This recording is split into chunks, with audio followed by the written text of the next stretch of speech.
这个死了。没死，还有气。割不割？进了净身房哪有不割的？你的职业道德在哪里？行，老吴，这个小嫩鸡给你了，我去喝酒。别挣扎了，你被卖到了这里，我们给了6两纹银，你以后就是宫里的人了。我的刀快，不疼。刀子匠，你是净身房的？哦，终于明白了。别怕，在宫里当太监总比在外面饿死强。你大爷的，你敢割了老子，老子跟你没完！狗贼，李成道，我必当面南梁，屠尽皇族，杀！少将军，你是少将军？吴叔，你怎么会在这里？白狼山一战，狗皇帝设下埋伏，我们骁骑营死战，我中箭跌落悬崖，醒来后发现都没了。我试图寻找老将军和小将军的尸首，但是没找到。后来我才知道，老将军的人头被蛮族可汗耶律洪做成了酒杯，4位小将军的头颅被西夏拿走，做了招提寺的镇祀之物。只有少将军的尸体没有下落。我想过刺杀狗皇帝，但我一个人势单力薄，又想着少将军可能还在人世，我才苟活了下来。苍天有眼，今天居然遇到了少将军。吴叔，你放心，10万兄弟的仇，我家族的仇，我一定报。少将军，这里是东周皇宫，你快些走。你是龙家唯一的血脉，你不能当太监。可是吴叔，你放我走，你怎么办？我有办法。净身九死一生，流血死掉很常见，我就说你没挺过这一刀，死了。哟，老吴的刀子就是好，这刚割完就活蹦乱跳呢。总管过奖了，还不见过总管魏公公？小的见过魏公公，以后还请魏公公多多提点。人长得不错，割了以后啊，这皮肤会更好，是个俊俏的胚子，把人送到厂子去，这精神头应该是能扛过去。等好了，我再来看送到哪里去。小笼子吧，跟我来，今日带你去西宫四公主那里。公公，四公主是什么样的人？公主当然是好的，就是脾气有些差，不高兴了就杀人，最喜欢杀太监。杀得多吗？也不多，这个月才杀了5个而已。1个月5个，不算多。你胆子挺大，今日初几啊？哪有什么胆子，今日初2。小笼子，别想那些没用的，你都成了太监，想什么呢？到了这里，你要记住，绝对不可以抬头看四公主，敢抬头看四公主的太监都死了，记住了。小桂子，怎么就1个太监？我们还缺4个呢。姑姑，净身房的太监大多刚来，还没恢复，这个好了，就给您送来了。抬起头来，叫什么？小笼子，记住了，在西宫你要低头做事，这是你最后一次抬头，以后走路眼睛看脚尖，记住没？记住了，姑姑。公主正在沐浴，去厨房提热水。是。公主，您这身材真好，奴婢都眼馋了。玄衣，好在你是个女的，你若是个太监，敢这样说，早把你斩了。哪个太监敢这样说？就是瞅一眼也要被挖了眼珠子。你敢偷看本公主？拿下！好大的胆子，竟敢偷看公主！说吧，要挖去双眼还是砍头？我没有偷窥公主，我在看书。看书？你一个小小太监，你能识字？小的本是书香世家，家里遭难才沦落为太监。书香世家？那你说说刚才那本书如何？狗屁不通，这人根本不懂诗文。哦，你知道这是谁的诗论吗？这是南梁诗文大家虞世南的著作，天下的文人墨客都遵照他的诗论写诗，你竟敢说狗屁不通？他说诗文要起立对仗，这是小孩子的伎俩。所谓诗言志，歌咏言，在心为志，发言为诗。诗文在于意境，而非堆砌辞藻。这个什么虞世南狗屁不通？那你做一首诗看看，如果做得好，本公主饶你不死。墙角数枝梅，凌寒独自开。遥知不是雪，为有暗香来。不错，是一首好诗，你果然会作诗。小的世代读书人，当然会作诗。好，带下去，挖去双眼。公主，你不是答应饶了我，为何言而无信？本公主答应饶你不死，没说不挖眼睛。放心吧，他们的技术很好。如果挖了我的眼睛，我就去死。带下去，狗眼先留着。公主不杀吗？明日再说。或许用得着。小聋子，刚割的吧？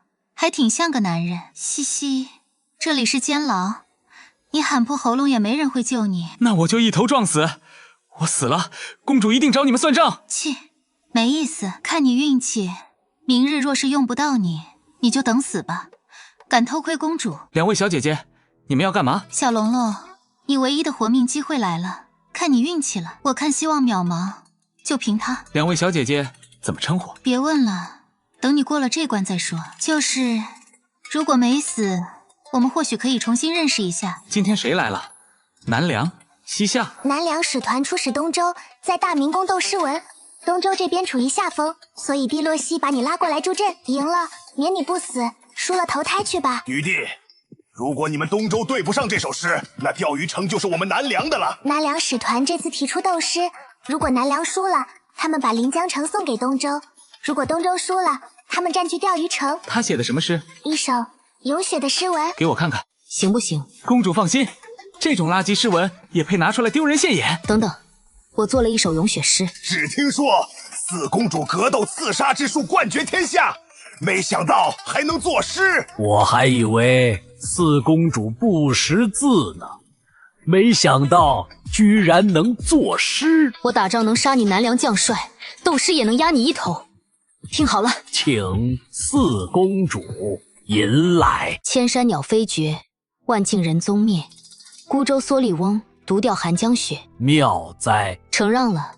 那请问太子，你们的临江城是不是应该献给我们东周？不，这首诗虽然好，但也不能完全胜过我的诗，只能说打个平手。对，四公主的这首诗和于大人的诗伯仲之间，难分高下。哼，如此说来，斗诗难分胜负了。那为何刚才你们说赢了？真是巧舌如簧。文斗要分胜负，最好的办法就是对对子。我们各自出上联，然后对下联，这个可以分胜负。听说于世南曾经在望江楼上对对子，把一个书生对得吐血，投江自尽。有这么厉害？是啊，他外号对穿肠，天底下没有人能对过他。女帝，你们东周似乎已经气馁了，你们可以当场认输，省得丢脸。于大人曾经在望江楼上和你们东周名士钱俊对对子，钱俊对不上，当场吐血投江。这大明宫外只有一条冰封的河，投河自尽有点困难啊。不如先在大明宫的房梁上挂一条白绫，谁输了谁上吊，如何？对对子，行不行？没问题，先把白绫挂起来，老子对死他！你们说话也太满了，先对了再说，谁上吊还不一定呢。好啊，四公主果然女中豪杰，居然这么有自信，那就开始吧。我们是东道主，你们是客人，你们先来。国之将亡，必有老而不死是谓。于大人，你觉得如何啊？嘿嘿，算是平手，该你们了。1、2、3、4、5、6、7，我们是南梁使者，你们竟敢骂我！怎么就是骂你？1、2、3、4、5、6、7，唯独忘了8，这是骂我王八。罢了，这一次算你们赢，这次我来。四公主，不要当传声筒了。老夫知道是那个小太监在出主意，老夫就跟他单打独斗。可以，不过先把白绫挂起来，谁输了谁上吊。好，你别后悔。请公主挂白绫，你行不行？别逞能。我是个男人，当然行。闲看门中木，丝间心上甜。蚕是天下虫，红是江边鸟。地为宣纸，河为墨，小小太监也敢花。天为棋盘星座子，区区老贼也能下。哼，该你了。听好了，望江楼，望江流，望江楼上望江流，江楼千古，江流千古，东周风骨流千古。于大文士想出来了吗？我站着腿麻。于大人，如果你主动认输，本公主可以准你投江，和钱俊一样。于大人，你赶紧对呀！太子殿下，这个对联太刁钻了，微臣对不上。好，能主动承认输了，也是一种魄力，不愧是南梁文士魁首。等等，3局2胜，你们才赢了1局而已，再来。没错，3局2胜，这一局算你赢。什么叫算我赢？赢就是赢，输就是输。千钧当日输了投江自尽，你却狡辩，老贼果然厚脸皮。你一个太监，竟敢如此嚣张！老贼何必动怒？我是个太监，但我现在代表东周，玩不起别玩。那个白绫适合你，挂上去吧。来人，给老贼搬凳子。再来琴瑟琵琶，王在上，魑魅魍魉，鬼在旁。你敢无礼！哼，本就是4只小鬼，什么王在上？太子殿下，这是斗文，不是斗武。好了，该我了。准备好了吗？于老贼，就这，你对吧？雕虫小技，于大人对他。大哥，这句话不管你从哪里开始，都是完整的一句话。于老贼昏死了，你们谁来？太子，如果你们对不上，那就是你们输了。算你们赢了。那临江城是不是该归还？此事干系重大，我要禀明父皇再说。想赖账直接说，李成道本就是个市井无赖，找死！还不退下！这是我东周的太监，轮不到你南梁来教训。赌约输了，临江城尽早返还。如果南梁言而无信，只会令天下人耻笑。临江城就在那里，有本事你们自己去拿。母后，这是我立了大功。母后，四妹不知道从哪儿来，找了一个厉害的小太监，也不算是她的功劳。二姐，赢就是赢，输就是输，反正我赢了。不错，找了个很优秀的太监，叫什么名字？问你名字。回圣上，我叫小龙子。你与李氏皇族有仇？东周与南梁是敌国，身为东周子民，我和南梁是血海深仇。小龙子为东周赢了比试，朕封他为后宫总管。圣上，我们后宫的总管一直都是女的，突然让一个太监当总管，这不合规矩。朕做事还要讲规矩。微臣不敢。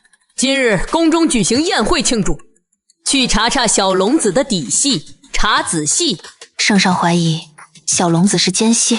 不，小龙子与南梁有不共戴天的仇恨，想杀一个人的眼神是藏不住的。不过此人的底细不简单，给朕好好查。小龙子不错嘛，没想到诗文对子这么厉害，居然把南梁文士魁首对得吐血。你知道这意味着什么吗？侥幸而已，我只是略懂一二。侥幸？你这运气也太好了吧，略知一二。你这个一二有点多啊。你说你是男人，当然行。我刚刚割的，刚当太监没多久，角色没有转变过来，说习惯了。哦，真的吗？公主明鉴，是真的。给我验身。公主，没错，就是太监。去，没意思。小龙子，你说你是南梁的书香门第，你原来的名字叫什么？我姓龙，叫龙承恩。龙，南梁不是只有镇国将军府姓龙，你跟他们是亲戚。镇国将军那是大人物，我们高攀不起。龙承恩名字不错，可惜是个太监。公主殿下，陛下请您过去商议收复临江城一事。龙总管，你什么时候教我做事啊？你到我房间里来，我教你。来了你又能干嘛？讨厌。我来接手后宫的，请多多指教。我今天就搬出去，图册资料都在这里，我不动。多谢迎奉。其实我刚做太监不久，要不这样，事情还是由你暂领，我先学学。这可是女帝的谕旨，你敢不遵？岂敢不遵？只是我刚入宫不久，对宫里的事情不熟悉，由你代管会更妥当。那也行，我马上找人搬出去。不用了，你住这里吧，我自己找个地方住就行。龙总管，管理后宫油水很大的，你怎么不要啊？我志不在此。我虽然是太监，但我想的是征战天下，建立一番功勋，成就文治武功。总管大人，好远大的志向啊！龙总管干嘛呢？帮我找个地方住呗。我和玄逸的旁边有一个院子，你要不要搬进去？刚好，帮我收拾一下，我晚上就住进去。龙总管，您来了！听说您在大明宫把南梁夺命书生怼得当场吐血，您真是天上的文曲星下凡啊！你退下吧，本总管有事情。吴叔，少将军，听说您在大明宫斗文赢了于世南，侥幸而已。少将军什么时候学的诗文对子？我怎么不知道？我流浪的时候遇到一个隐士高人，他教我的。哦，我说呢，少将军只读兵法，怎么会作诗？少将军，现在你可以自由走动了，你早点离开吧，万一暴露了，你会有危险的。吴叔，我修炼了一篇秘法，可以完美的隐藏，不会暴露。还有这样的功法？不割也可以。对，不割也可以。虽然可以隐藏，但少将军还是早点离开为好。重建龙家军，为老将军报仇，都靠你呢。吴叔，我不离开，离开这里重建一支10万大军，这太难了。而我在这里正好可以借助东周的势力反攻南梁，这叫借刀杀人。你想控制东周，有什么不行？女帝是霸道君王，控制她几乎不可能。只要有一丝机会，我就会试试，这就是我的计划。可是少将军打算怎么做呢？我要掌控东周的兵权。东周4个公主，大公主帝雨薇协助女帝处置朝政，二公主帝兴婉负责内政，兵权在3公主帝令仪和4公主帝洛熙手里。不过，她们2个公主也只有东周1半的兵权而已，还有一个大将军府。少将军想掌控东周的兵权，难度很大。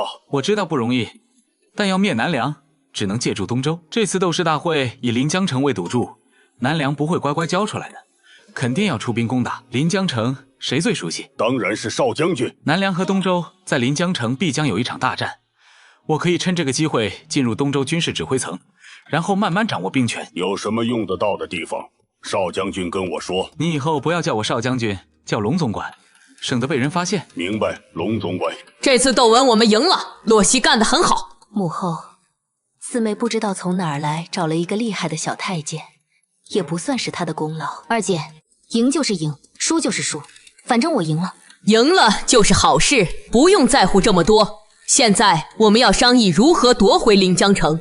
虽然南梁以临江城作为赌注，但他们绝对不会如约把临江城交出来。我们要准备打一场恶战，攻取临江城，我们肯定要举全国之力。现在南梁处于最强盛时期。母后，儿臣建议召景天烈将军回京商议。前几日景天烈又说了他2个儿子的婚事。癞蛤蟆想吃天鹅肉，也不看看他2个儿子什么样。看中帝令仪的那个儿子稍微好点，这个人是个武将，镇守北边雁门关，但很喜欢杀人，太残暴了。我给景天烈写一封信，看看他什么态度吧。今日先商议到这里，等回了信我们再议。玄仪和清月呢？回禀公主，他们2个在龙总管房间里。龙总管说还是更喜欢西宫，所以没有去那边，就在西宫的偏院住下了。哦，带本公主去看看。龙大文士忙着呢。拜见公主殿下。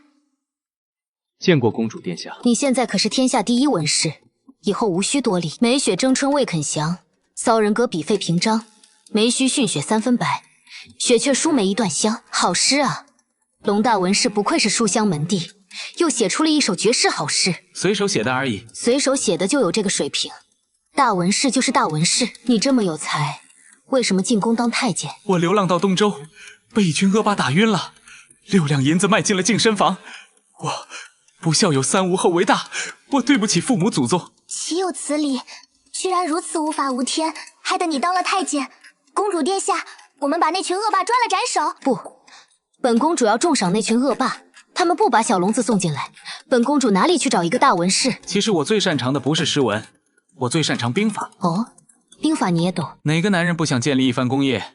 我最喜欢的是兵法，诗文不过是小道而已。男儿志在四方，这没错。可你是个太监，好好在宫里伺候好本公主就行了，想什么战场？不要在意这些细节。我以前是个男人，兵法颇有成就。你最擅长兵法，那你说说，如果让你统兵，你能攻下临江城？如果让我统兵，攻破临江城易如反掌。你这个小太监，母后封你为太监总管，你就不知道天高地厚了。你可知道临江城的情况？敢说易如反掌？如果昨天我告诉公主我能击败于世南，你相信吗？好，那你说说如何攻取临江城？现在不能说，除非公主让我统兵。让一个太监统兵，天下从未有过这等事情。太监击败文士之手，也是从未有过的事情。检查一下，看看他是不是太监。公主，没错，就是太监。切，还是太监。走，替本公主沐浴。龙哥哥别愣着，公主让你过去帮忙呢。退下，小龙子，替本公主宽衣。啊，好。二公主，请龙总管去南宫做客。二公主？我和二公主不熟啊。一回生二回熟嘛，请龙总管和我们走一趟。救命啊！抢人了！得罪了，公主，醒了。二公主，这是作甚？龙总管受惊了。我本来让他们请你来的，谁知道他们动粗了。我和四妹不一样，她一天到晚打打杀杀，我喜欢诗文。龙总管不如搬到我南宫来住下，我也可以时常请教。这，多谢二公主好意，只是四公主性烈如火，我怕她会对我动粗啊。把人交出来！四妹，你这是什么意思？什么意思？你抢我小龙龙，你还问我什么意思？抢人？龙总管自己过来的，怎么是我抢？是吧？龙总管，少来！我宫里的人看到了，今日不还给我，我拆了你的南宫！你有这个本事吗？你读书比我强，我练武比你强。两位公主殿下，这是要全武行啊！圣上有命，龙总管一进宫就在四公主门下，以后就在四公主那里听用。两位公主不必争了。二公主，一个太监而已，不值得。你懂什么？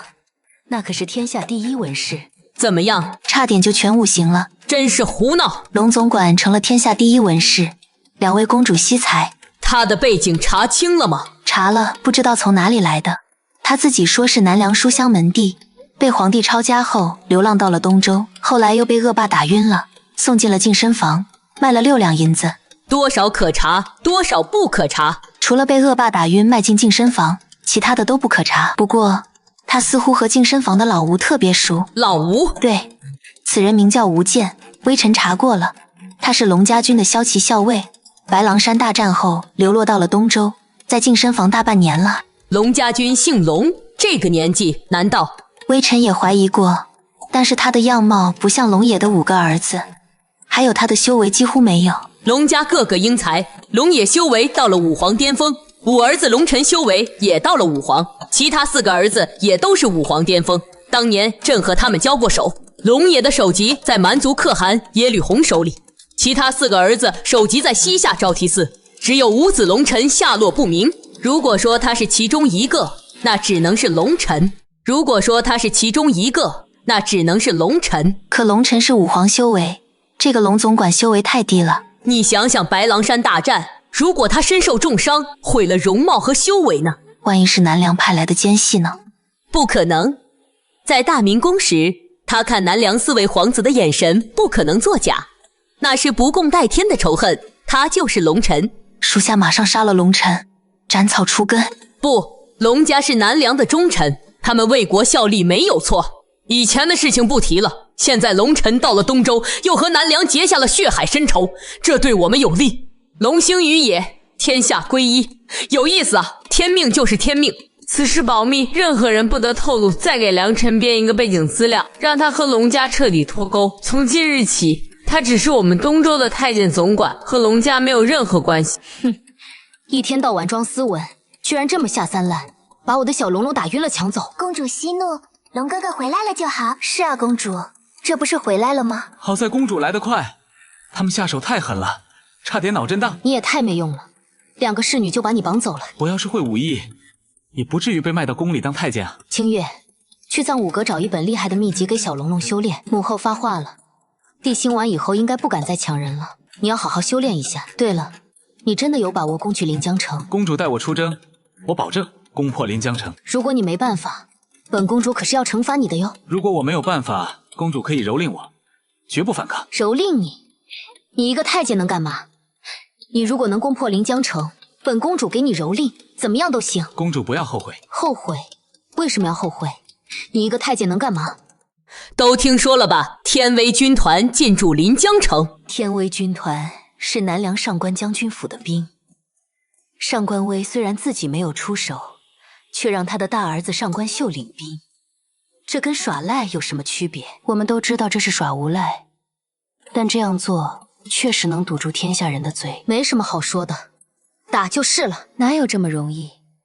雁门关来报说蛮族已经开始集结兵力了，一旦我们南下，他们就会发动进攻。母后，儿臣愿意单独领兵攻下临江城。你单独去，你怎么打？上官秀带了10万天威军团镇守临江城，而且他们占据地利，我们最多集结20万兵马，完全不够。儿臣联系了他们，他们说愿意资助10艘楼船，条件是东周的酒水由他们专营。他们这些人到处煽风点火，上次他们支持南梁，这次又来支持我们，唯恐天下不乱。只要他们能支持东周攻取临江城，其他的无所谓。母后，给我20万兵马，我带兵夺回临江城。四妹，你这是意气用事，万一失败了，我们要受到多大的损失？你想过没有？你还是这么冲动。母后，大将军怎么说？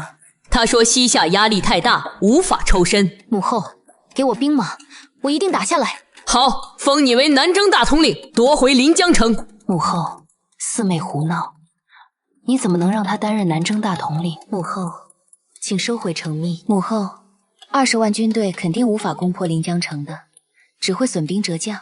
临江城一定能夺回。公主还在为龙总管的事情吵架啊？去把小龙龙押过来，马上。龙哥哥，公主找你有急事。什么事情这么急？你去了就知道了，跟我走吧。小龙龙，这是20万兵马。公主接下了攻取临江城的军令。你说过，夺取临江城易如反掌。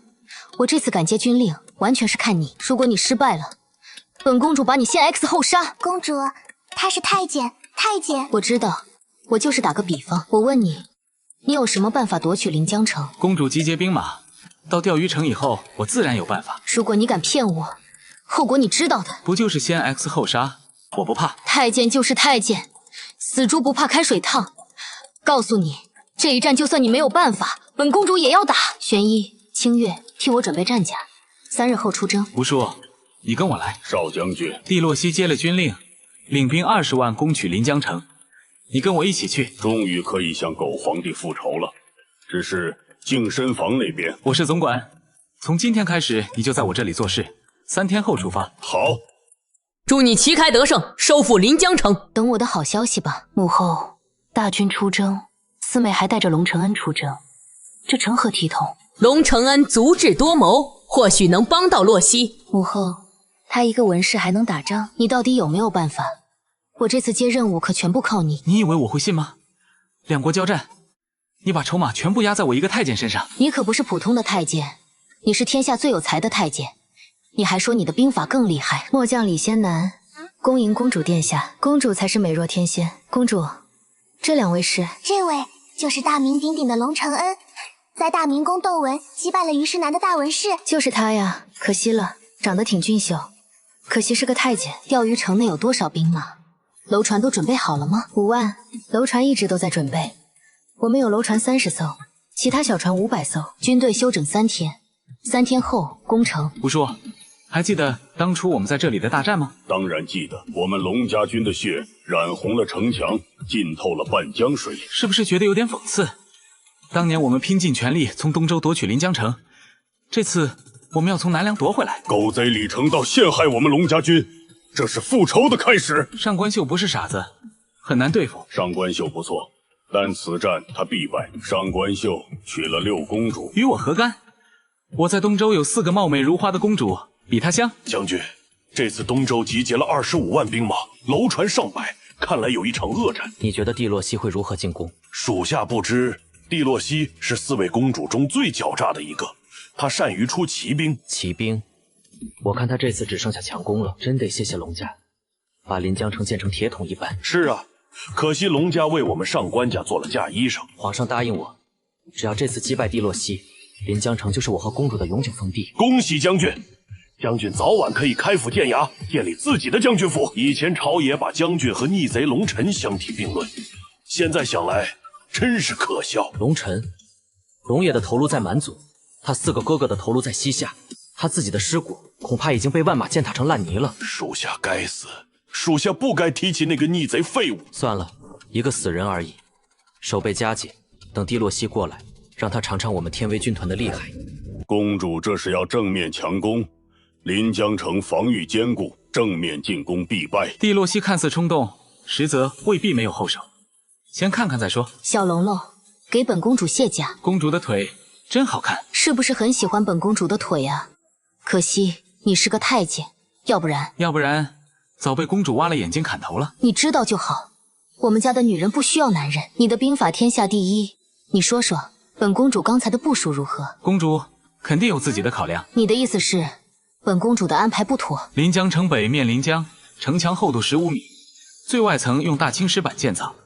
为了防止攀爬，北面的城墙不是垂直的，而是往外倾斜的。城墙高度30米，上面有投石机和巨弩。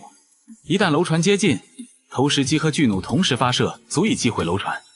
临江城周围有2座小城，是大将军龙野建造的，城内可以屯兵1万。如果公主想登陆包围，小城可以增援，这叫做命角之势。所以公主如果没有骑兵，正面进攻必败。你为什么对临江城这么熟悉？我本就是南梁人，我既然学习兵法，当然要对天下重要城池了然于胸。学兵法的人如果不知道天下关口城池地利，怎么打仗？这龙晨对临江城的了解未免太过详细，难道他真的和龙家有关？没错，本公主自有妙计。公主，我也有个计划，讲，请按照这个单子准备材料，到时候我们用得着。你要这个东西干嘛？我自有妙用。你要多少？越多越好。这龙晨到底想干什么？不过他总能带来惊喜，姑且信他一次。玄一，按单子准备材料，越快越好。水泥的原料齐了，临江城的重建和防守就靠他了。死太监倒是有点本事，希望这次不要让我失望。少将军，公主的进攻策略太愚蠢了。我知道，他也知道，他有自己的策略。上官秀不是傻子，很难对付。上官秀不错，但此战他必败。少将军已有计策，天机不可泄露。上官秀娶了六公主李云骥。李云骥，当年的婚约不过是政治联姻。龙家覆灭后，她转头就嫁入上官家，这样的女人不值一提，与我何干？我在东周有4个貌美如花的公主，比她香。蒂洛西，你以为凭借楼船就能攻破临江城？龙野留下的防御可不是那么容易突破的。暴风雪将至，这是攻破临江城的最佳时机。上官秀，这次我看你怎么守。公主，城中准备差不多了，随时可以进攻。我们是不是选择晚上？不，等3天后会有一场暴雪，大江可以冻上，我们直接渡江作战，不用楼船。公主好计策，暴雪天渡江，上官秀必然想不到。蒂洛西居然懂天文，算准了暴雪，有点本事。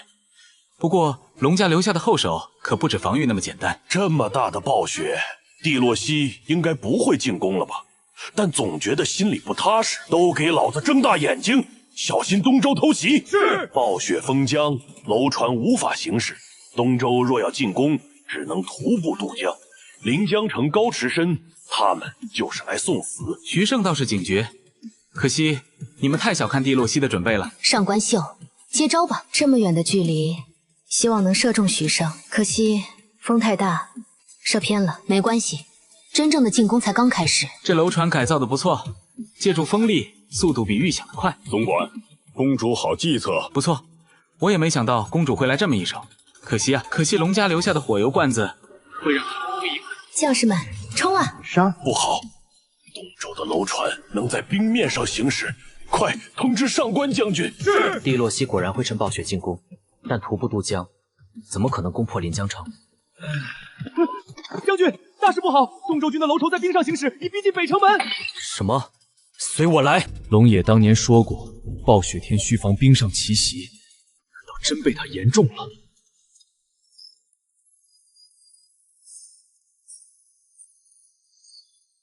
南梁鼠辈，纳命来！拦住他，别让他上来！好大力气！妖女，休得猖狂！你的对手是我！无耻之徒，以多欺少！想帮那妖女，先过我这关。少将军，此时登城，正好里应外合。不用，好戏才刚开始。玉碎计划启动之时，便是临江城覆灭之日。龙家的血海深仇，今日清算。李贤南不过王者巅峰，我乃武皇境界，拿下他易如反掌。修为差距太大，再硬撑下去，必败无疑。你的对手是我，看剑！攻破临江城！快退！守住内城！守住内城！快救援！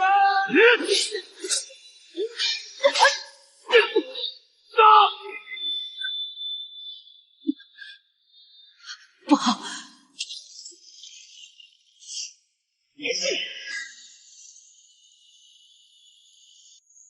上官秀，你的对手是我。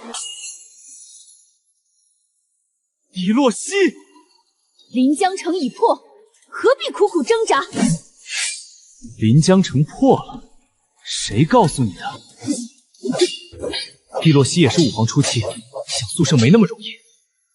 看招！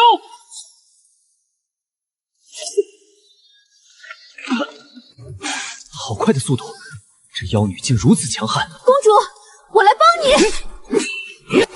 不好，我们抵挡不住了！快派人去2翼小城求援！快！支援临江城，活捉蒂洛西！不好，有埋伏，是天威军团的主力来了，上官威的后手。可惜你还有更狠的杀招没料到。上官木在此，东周鼠辈，拿命来！上官木，你怎么会在这里？没想到吧？我与我兄长2人早已在此布下天罗地网。我的内应怎么还没动静？约定的信号为何迟迟不发？你在等你的内应，别等了，他们早就被我一网打尽，人头挂在城楼之上了。你怎么知道？我的案子隐藏极深。龙野当年修建此城时，就预判了所有偷袭可能。你的案子早在他的监视之中，这些消息不过是我们上官家接收的遗产罢了。我宰了你！不过是恼羞成怒罢了。今日便是你的葬身之地。看到没？这也是龙野留下的遗产。蒂洛西，你恨龙家吧？这些火油，这些机关，都是龙家为你准备的。可恶！少将军，中计了！临江城不止上官秀一人，他们兄弟联手，这里至少有20万天威军。公主，鸣金收兵，快撤！撤！全军撤退！蒂洛西，这只是开始，临江城终究会毁在我手里。任何人都挡不住。想走，没那么容易！给我追！我的肩膀好痛！走，快撤到钓鱼城，带南梁过来。这剑法精准狠辣，角度刁钻，怎么这么像龙尘？不可能，他早就死了，尸骨无存。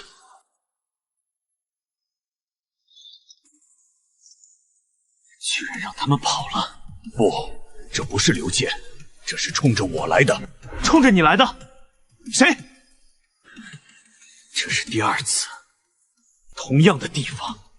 上次龙尘就是这样射穿我的肩膀。你是说，龙承恩是龙尘？我不确定，但这剑法，这准透，太像了。不可能，龙尘已经死了。龙家满门都被斩了。如果龙尘还活着，我要活剥了他。罢了，赶紧处理好伤口，小心废掉左手。恭喜将军大破东周，都是诸位一起奋力拼杀，不是本将一人之功。今夜除了守城的兄弟，其他人举行宴会，大碗喝酒，大口吃肉。谢将军。临江城守住了，我立了大功，皇上一定会兑现承诺。将临江城赐给我，岂有此理！居然中了上官秀的埋伏。公主，是我们低估了龙野留下的防御和上官造接他的准备。龙野真是太厉害了，人死了还能影响战局。那个龙承恩倒是有点本事，最后那一剑救了我们。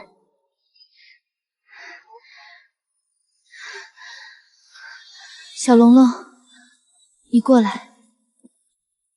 公主有何吩咐？你刚才那一剑怎么那么准？你以前到底是什么人？我在龙家军中当过差，学过一点剑法。你和龙野到底是什么关系？我受过龙将军大恩，其他的无可奉告。真的？公主若不信，我也无话说。这个龙尘身上有太多秘密，必须查清楚。你早就知道上官秀有埋伏？我猜到了，龙野做事周密，不会只留下防御工事。那你为什么不早说？公主已经决定的事情，我多说无益。而且，我有后手。什么后手？我说了，我在镇国将军府当过差，受过龙将军大恩。将军府覆灭后，我流浪到东周，阴差阳错成了太监。公主进攻临江城，我想借助公主之手报复南梁，也是给龙将军报恩。我如何相信你？今晚我就启动玉碎计划，毁了临江城，这就是证明。好，我信你一次。需要多少人？我和吴健2人足够。吴健是龙家军骁骑校尉，他知道计划的细节。好，我在城外接应你。龙爷，父亲，我终于可以为你报仇了。好，我跟你去。少将军，真的要启动玉碎计划？临江城是龙家军的心血，不破不立。只有毁掉临江城，才能彻底打破南梁的防御，也才能为龙家报仇。这个死太监，千万不要背叛我！这条密道是当年龙家军修建的，没想到今日能派上用场。少将军，这条密道直通临江城大帅府，我们要小心。放心，上官秀他们正在庆功，不会有人发现我们。来，陪本将军庆贺一番。将军威武，大破东周，以后临江城就是将军的了。没错，龙家死绝了，这个功劳就是我的。龙城得手了，进攻！冲啊！拿下临江城！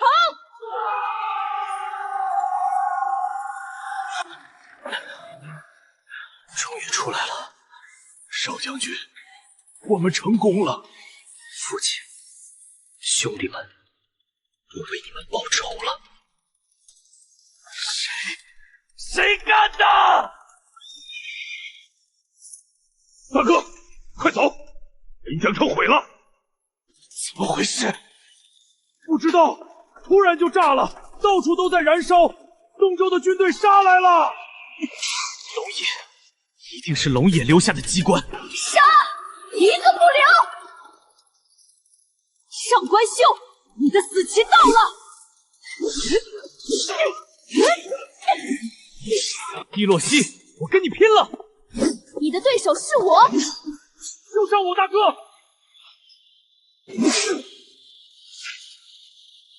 吴叔，带人去拿下南梁水师营，切断他们的退路。得令。对龙家的列祖列宗，我一定会让李成道和上官家血债血袍。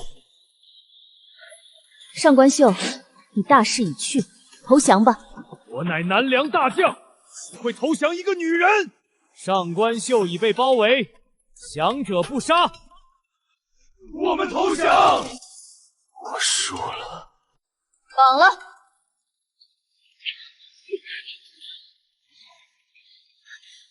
小龙龙，你没死！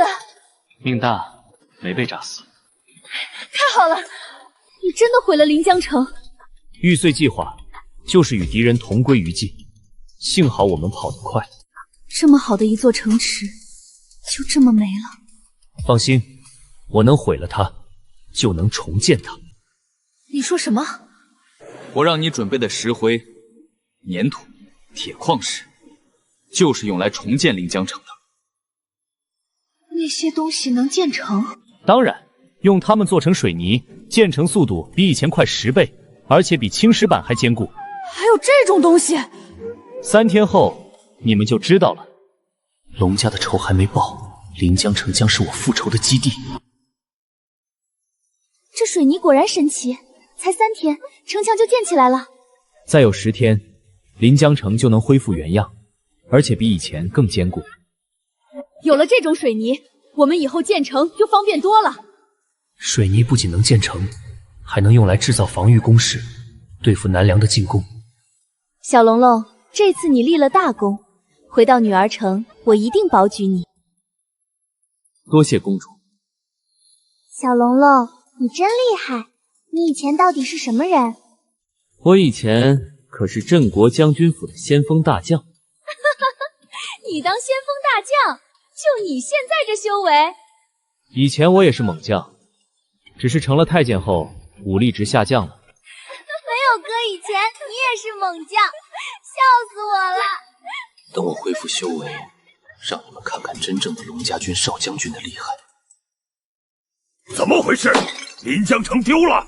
父亲，临江城没了，瞬间毁了，化为一片火海。什么？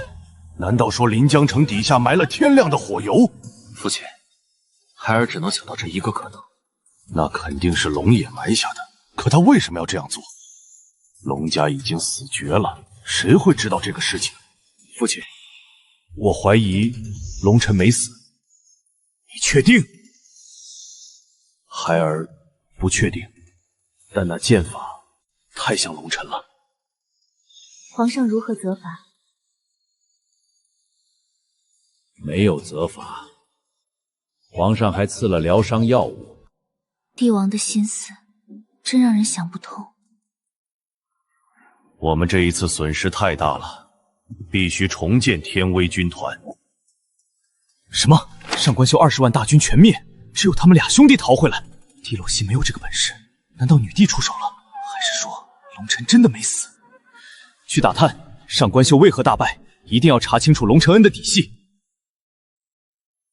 临江城以后就是我的根据地，有了它，复仇就有了根基。小龙龙，这水泥真的能让城墙比以前更坚固？当然，等建成后，你可以试试用攻城锤撞击，绝对纹丝不动。有了这种神奇的粉末，我们以后就不用怕南梁的进攻了。水泥只是开始，我还要造出更厉害的武器，让南梁付出代价。少将军，龙家90多口的尸口找到了，都埋在公厕下面。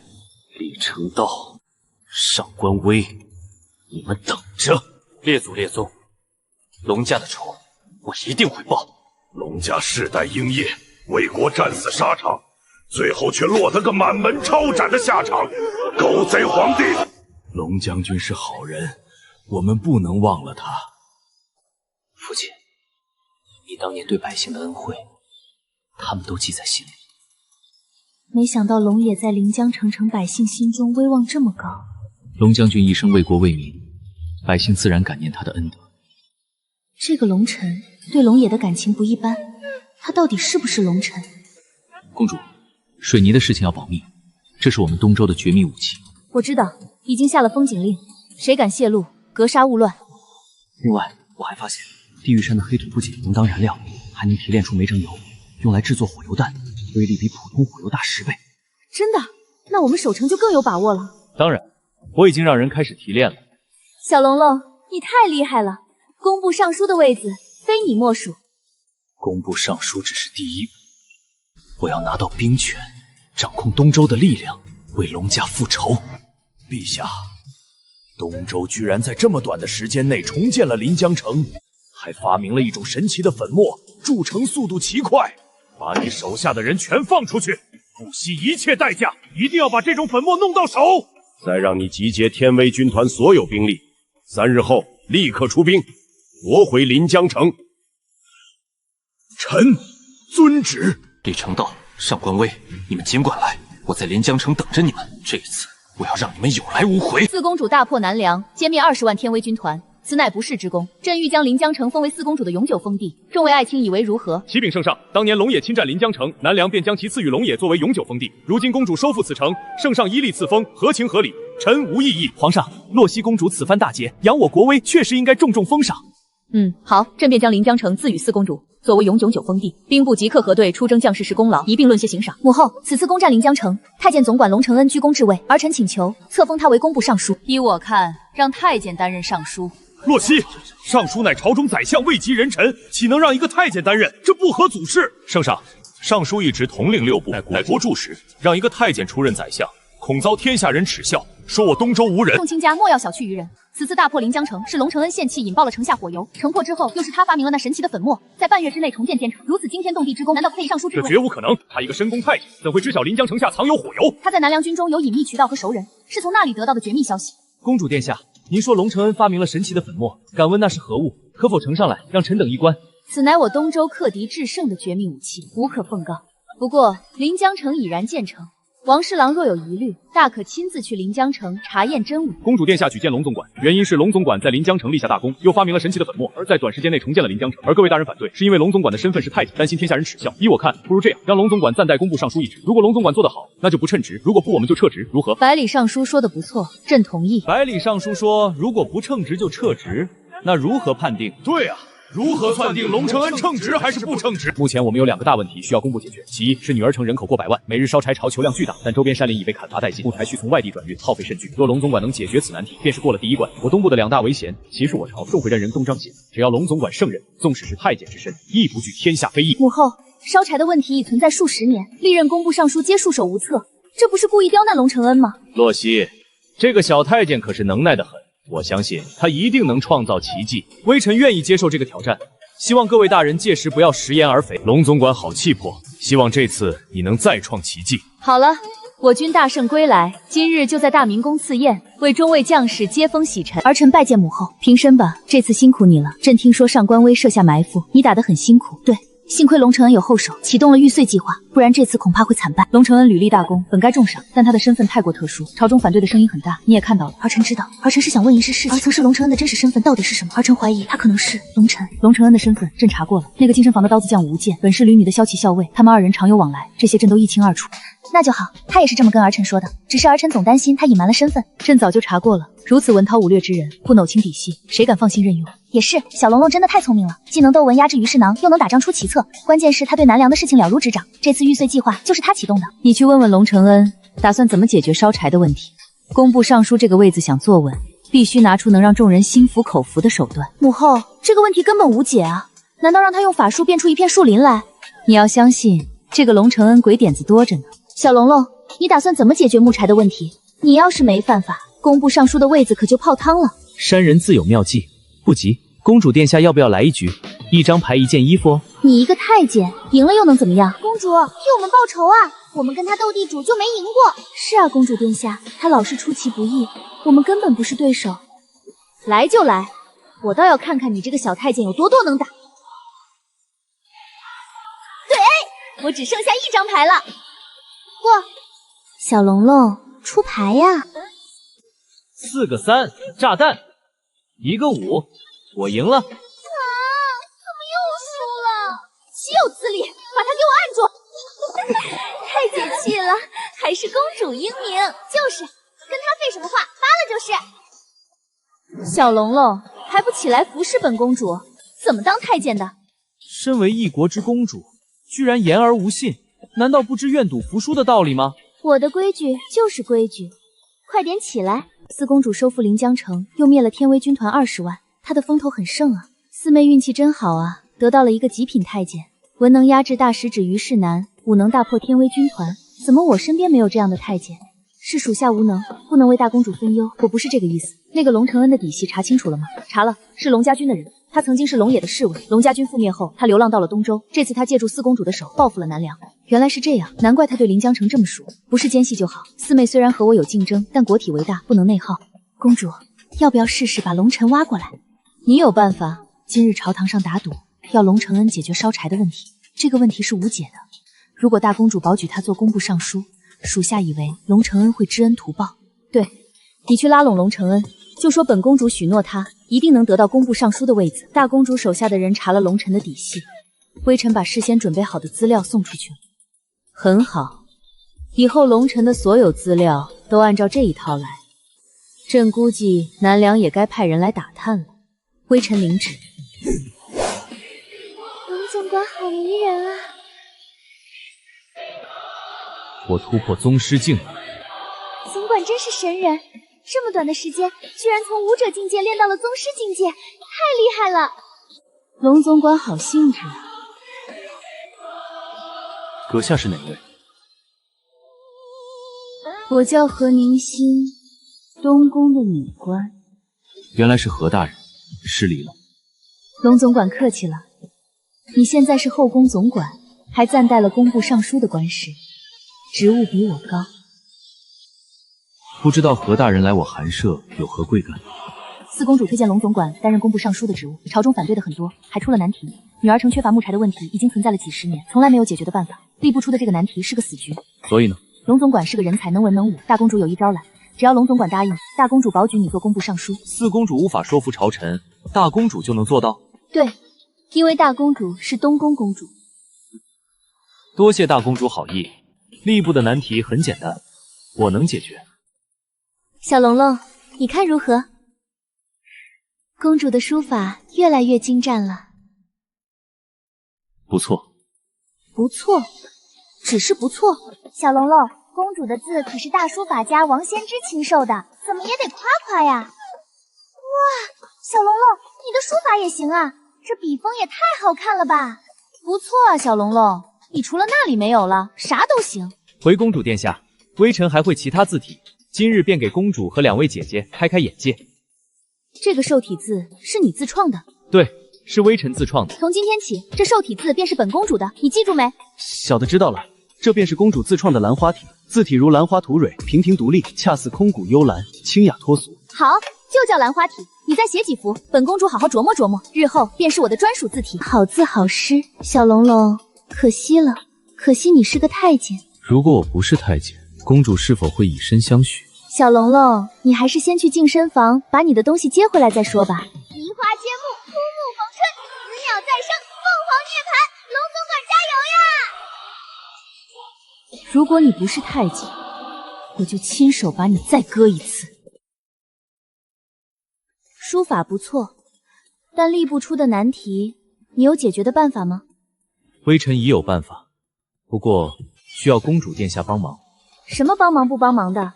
别客气，尽管说。微臣想问下，东周境内有没有地火？地火？什么地火？就是那种土里冒烟，无需引燃便能自燃的火种，常年不熄的那种。哦，你说的是地狱山吧？城北50里处有一座山，那里常年有土自燃，山内还飘着毒气，据说靠近了会瞎眼睛、堵喉咙。你要找的就是这个。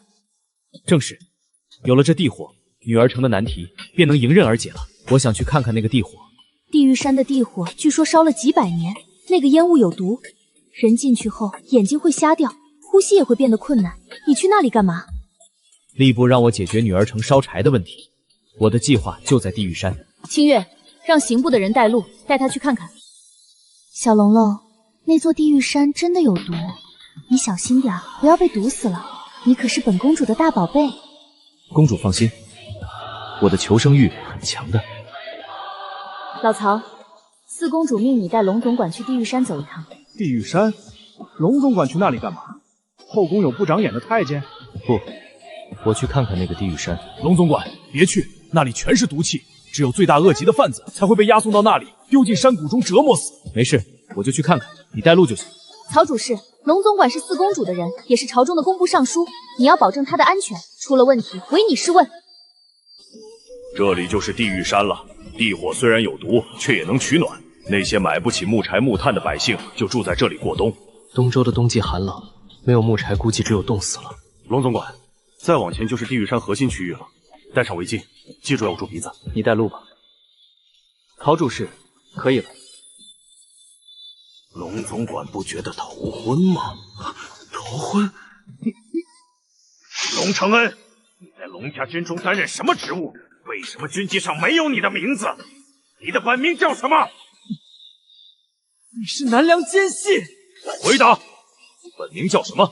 在龙家军中担任何职？陈道，狗贼！我一定为龙将军报仇！不肯说吗？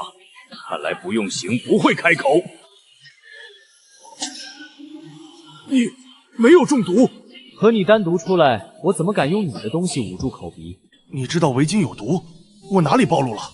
你没有暴露，我也不知道有毒，我就是不相信别人。如果你不说头晕，我都不知道你在围巾里下毒了。你在南梁担任什么职位？你在东周还有多少同伙？你的上级是谁？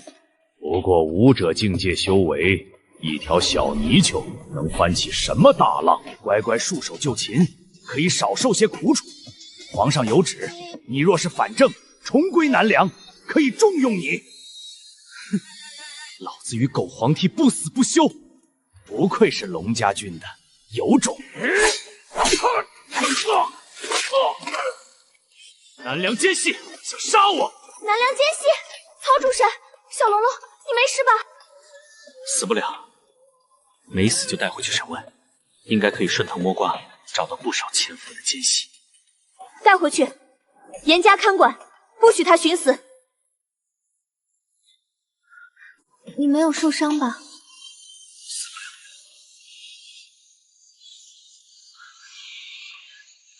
怎么回事？回公主，曹主事是南梁奸细，他在地狱山借机刺杀小龙了，幸好小龙身手了得，反将他制服了。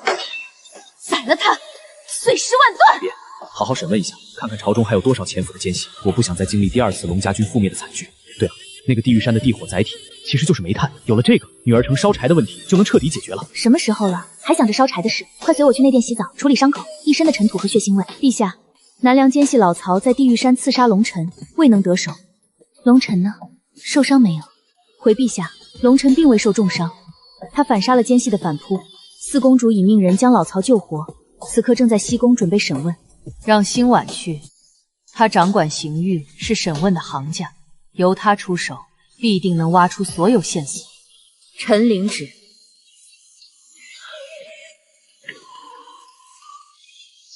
小龙龙？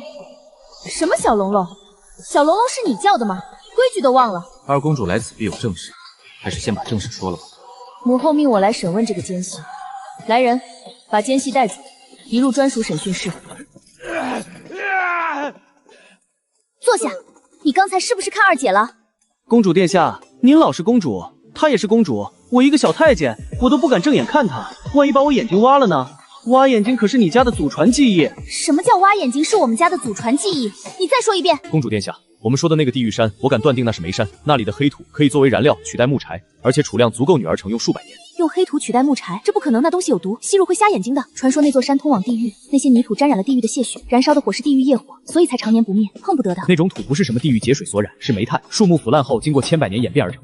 说起来复杂，总之只要去除其中的杂质，就能安全燃烧，完全可以取代木柴。我已经有了完整计划，明天我就去工部上任，1个月内我必定拿出实物证明。你去工部，恐怕那些老苦能指挥不动，我跟你一起去，给你撑场子。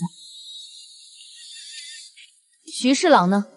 回公主殿下，徐侍郎还在屋后的工房里查验木料，奴才这就去叫他。微臣徐明拜见公主殿下。这位是母后钦点的工部尚书龙承恩，你不认识吗？属下徐明拜见尚书大人。把工部的所有人都叫过来，我有重要事情要吩咐。这位是你们的新任尚书龙承恩，以后工部大小事务皆由他说了算，听明白了吗？是，谨遵公主殿下与尚书大人令。今天是本官上任第1天，本官与吏部打赌的事情，想必各位都已知晓。解决女儿城烧柴的难题，我想问问在座的各位，你们有谁能想出办法？徐侍郎，你在工部任职多年，经验丰富，你来说说，有办法解决吗？回尚书大人，女儿城缺柴火的事情已经存在几10年了，历任工部尚书都试过各种办法，最终都以失败告终，所以属下以为此事根本无法解决。本官有办法解决。去地狱山，你即刻带人挖纯黑土出来，记住，只要黑土，不要掺杂任何泥巴。大人要地狱山的黑土做什么？莫非要学那些贫苦百姓烧黑土取暖？那东西可是有毒的，吸入多了会危及性命啊！无需多问，按令行事即可。下午之前，我要见到10车黑土。让你们去就去，啰嗦什么？懂不懂规矩？多谢公主殿下支持。公主刚才说我能文能武，还能筑城，不如就正式保举我当工部尚书。你这小太监倒是会顺杆爬，不过你若真能解决烧柴难题，工部尚书之位，本公主替你向母后讨要。多谢公主赐官，微臣一定当好这个工部尚书，不负公主所托。你也太贼了，公主就随口一说，你就当真了？公主金口玉言，说过的话自然不能不算数。工部尚书之位，我预定了。属下张倩拜见公主殿下。知道找你过来什么事吗？属下听说是给一个太监做护卫。我知道你心里不高兴，觉得给一个太监当护卫掉身价，但龙承恩可不是一般的太监，他一出手就击败了南梁魁首于世珍，写的文雕龙在南梁成为文人必读书屋。这次本公主布临江城，七夕祭妹玉碎计划也全是他的功劳。我可以明确告诉你，龙承恩现在收东州这国债，南梁必归金山的刺杀差点就成功，保住龙承恩就是保住我东州国本，你明白了吗？属下明白，属下誓死保护龙大人的安全。很好，你记住了，从今日起，你要与他形影不离，吃饭、睡觉、上厕所。哪怕是他练功仪式，你都必须时刻跟随，不得有片刻松懈。属下张倩，奉公主之命，给龙大人当护卫的。多谢公主美意，别这样杵着，坐吧。大人，您要的黑土、煤炭拉回来了，就在后院，请问下一步该如何处置？好，带路。很好，你们做得很好。这次挖煤的人把名字记下，本官有重赏。多谢尚书大人。你带人建造一个简易的窑圈，再把这些煤炭彻底洗一遍，把杂质洗掉，然后烘干粉碎，最后掺入粘土，就按照我图纸上的比例来做。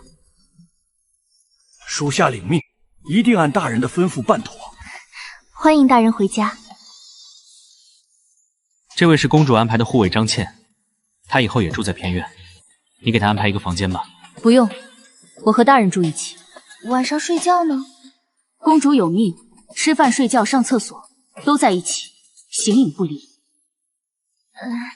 既然是公主的命令，那就算了吧。再拿一副碗筷过来。张倩，一起吃。我嘘嘘，你出去下。不行，公主有令。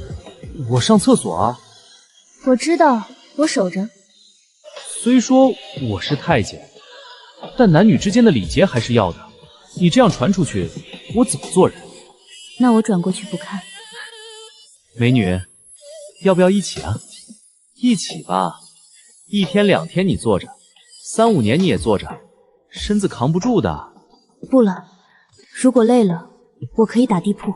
大雪天你打地铺，你不怕着凉吗？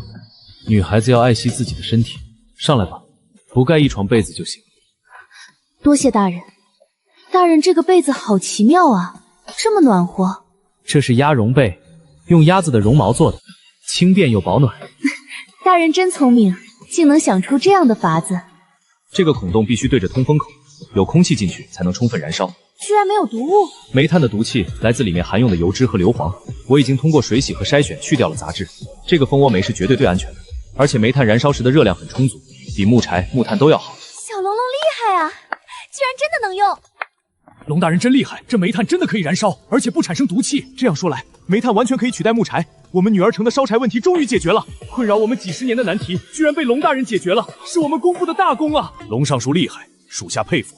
先前是属下有眼不识泰山，您的办法实在精妙。徐侍郎客气了，这次制作蜂窝煤，你带人筛选煤炭，打造煤炉，出了很大力气，本官谢谢你。属下只是按照大人的吩咐行事而已，不敢居功，所有功劳都该归龙尚书。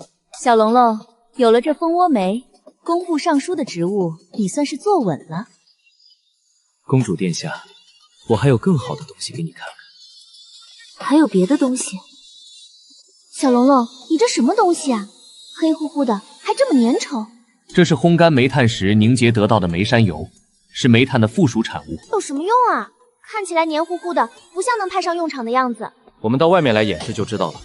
这东西比火油好用，战场上砸出去，粘在敌人的身上，衣甲皮肉都可以被烧穿。也就是说，地狱山的煤炭不仅可以当木柴用，还能提炼出这么厉害的武器。对，就是这样。地狱山的煤炭储量丰富，足够我们女儿城使用数百年。提炼出的煤油也可以作为守城和攻城的利器，大大提升我军战力。小龙龙，你太厉害了！这工部尚书的位置非你莫属。大人是太监，公主你这么激动什么？太监怎么了？我家大人这般俊秀，气度非凡，比许多男人都更像男人。那又如何？终究少了东西，你再崇拜也没用。那也是我的大人，不是你的，你别在这里吹痫。启奏圣上，南梁上官威正在临江城外大肆招募新兵，整军备战，意图明显。微臣建议即刻加强临江城防御工事。准，兵部即刻调拨物资，加固城防。母后当初吏部与龙承恩立约，若他能解决女儿城用柴问题，便许他工部尚书一职。如今龙承恩已经做到了，解决了。几10年的难题，怎么可能？一个太监能做到几任尚书做不到的事儿，怕不是弄虚作假？洛熙也太看得起这个小太监了，烧柴问题积弊多年，他才上任几天就敢说彻底解决？龙承恩以特殊技术将地狱山的黑土制成了蜂窝铋，此物不仅无毒，热量更是远胜木柴。据他估算，地狱山的储量足够我朝使用500年。地狱山的黑土啊，那里是处置有重犯的地方，龙总管拿那东西给我们用，是何居心？只有贱民才会烧那玩意儿，老夫绝不使用。比木柴好用吗？呈上来看看。你是如何做到去毒的？回白尚书，此乃我朝核心机密，您只需知道，这蜂窝煤是东周独有，无毒无害，且火力强劲即可。龙总管，天下皆知黑土有毒，若您不公开提炼技术，百官与百姓谁敢放心使用？王侍郎，若我今日和盘托出，消息一旦泄露，被南梁西夏学去，岂非资敌？届时他们用我朝之法炼制燃料，打造军械，反过来攻打我东周，这个责任谁来负？好，龙承恩为国分忧，又立大功，工部尚书一职，实至名归。皇上，当初的赌约有2个条件，龙承恩只完成了解决用柴这一个，还有为北境修建城池一事尚未动工。北京筑城事关边防安危，亦是赌约核心。此事未成，不宜即刻任命。这既然是赌约，理应言而有信。龙承恩，尚书之位暂且悬事，待你建成北境城池，再行册封。微臣遵旨，定不辱使命。传朕旨意，由龙承恩全权负责，工部即刻组织人手开挖地狱山，建立工坊，量产蜂窝配，在全国范围内取代木柴。徐侍郎，你即刻带人按此图纸，在地狱山附近建造工坊，绝不可建在城内。所需银两，我会亲自向圣上禀明。还有，煤炭去油去硫的核心提炼环节，所有工匠全部改用太监。大人，为何非要用太监？普通杂役做事也颇为麻利。普通杂役有家人牵念，就算孤身一人，也想着外出寻欢。唯有太监可长居宫坊，断绝外望，才能守住这核心机密。龙大人思虑如此周密，属下实在不及，定当按大人吩咐办妥此事。小龙龙，吏部的第2个挑战，北境筑城，你可有办法了？依旧用水泥筑城。北京多是戈壁滩，石头取之不尽，只要有水泥，便能快速重建边关重镇。可女儿城距北境千里之遥，水泥运费高昂，怕是得不偿失。公主放心，我听闻北境附近有座火山，其火山灰正是制作水泥的核心原料。等煤矿工坊落成，我便派徐明率人前往，就地取材在即可。小龙龙果然厉害，3姐妹都想好了。公主为何对龙大人如此信任？此人身世成谜，却深得公主倚重。微臣不在乎三公主的想法，此生只在乎公主您的心意。这就对了，你记住，你是西宫的太监，我是西宫公主，往后必须事事听我的。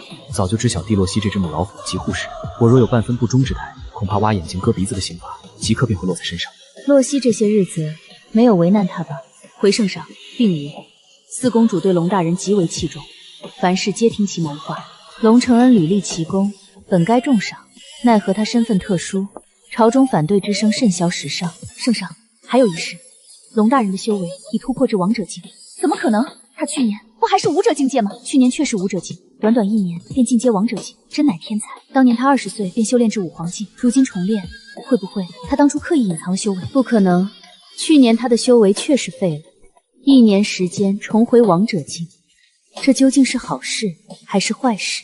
圣上，发誓已书好。果然好手艺，比御花园的嬷嬷们还要细致。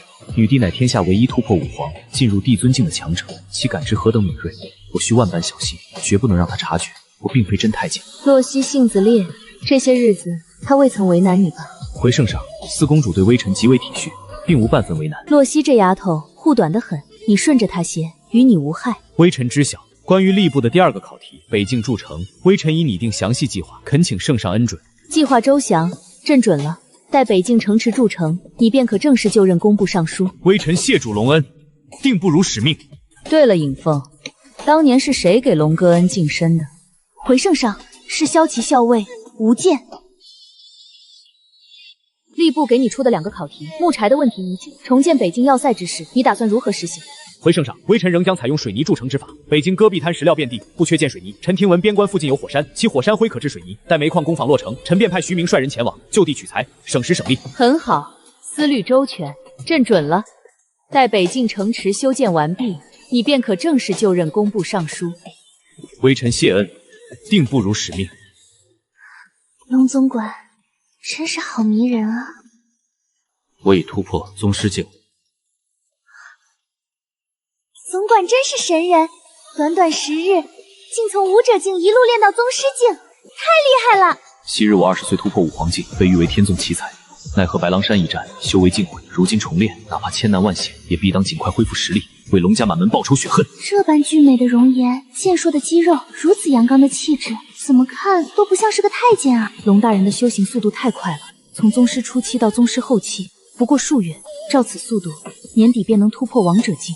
届时，究竟是谁保护谁？北境7座要塞已全数修筑完成，总计耗费纹银100万两，征调劳工1万人。龙承恩发明水泥妙法，又以南梁俘虏充作苦力，仅用5月便大功告成，此乃不世之功。龙大人既解烧柴之困，又助北境要塞，工部尚书一职，当仁不让。龙承恩，微臣在。朕今日正式任命你为工部尚书，官徽正3品，钦此。微臣谢圣上天恩，吾皇万岁万岁万万岁！恭喜龙尚书，多谢尹凤大人。微臣有事启奏。微臣请求重新制定今年的税赋，将税收提高2成，以平衡国库收支，填补亏空。提高2成，户部竟已拮据至此。景尚书，国库历年皆有结余，收支平衡，为何突然提出加税？莫非其中有蹊跷？大公主有所不知，去年攻打临江城，动用大军25万，耗费600万两白银，修筑北并要塞，直接支出100万两，间接损耗500万两，仅此2项便去了1200万两。更别提四方楼已通知微臣，今年商税恐将锐减，北方蛮族又蠢蠢欲动，北庭骑兵军费上有100万两缺口，户部实在难以为继。没想到亏空如此平野民怨，不加税又难以支撑军费，这可如何是好？即便如此，历年结余何家，也不至于将国库掏空。景尚书掌管户部，理当开源节流，而非一味依赖加税。大公主虽分管户部，却不涉具体事务，不知当家难处。户部花钱之处犯多，并非微臣一人所能掌控。圣上，四方楼既已明示今年生意难做，商税锐减已成定局。若国库亏空过大，恐唯有加税一途，方能解燃眉之急。微臣知晓圣上体恤百姓，但国库亏空实在巨大，加税已是迫不得已。待明年局势好转，再行减税便是。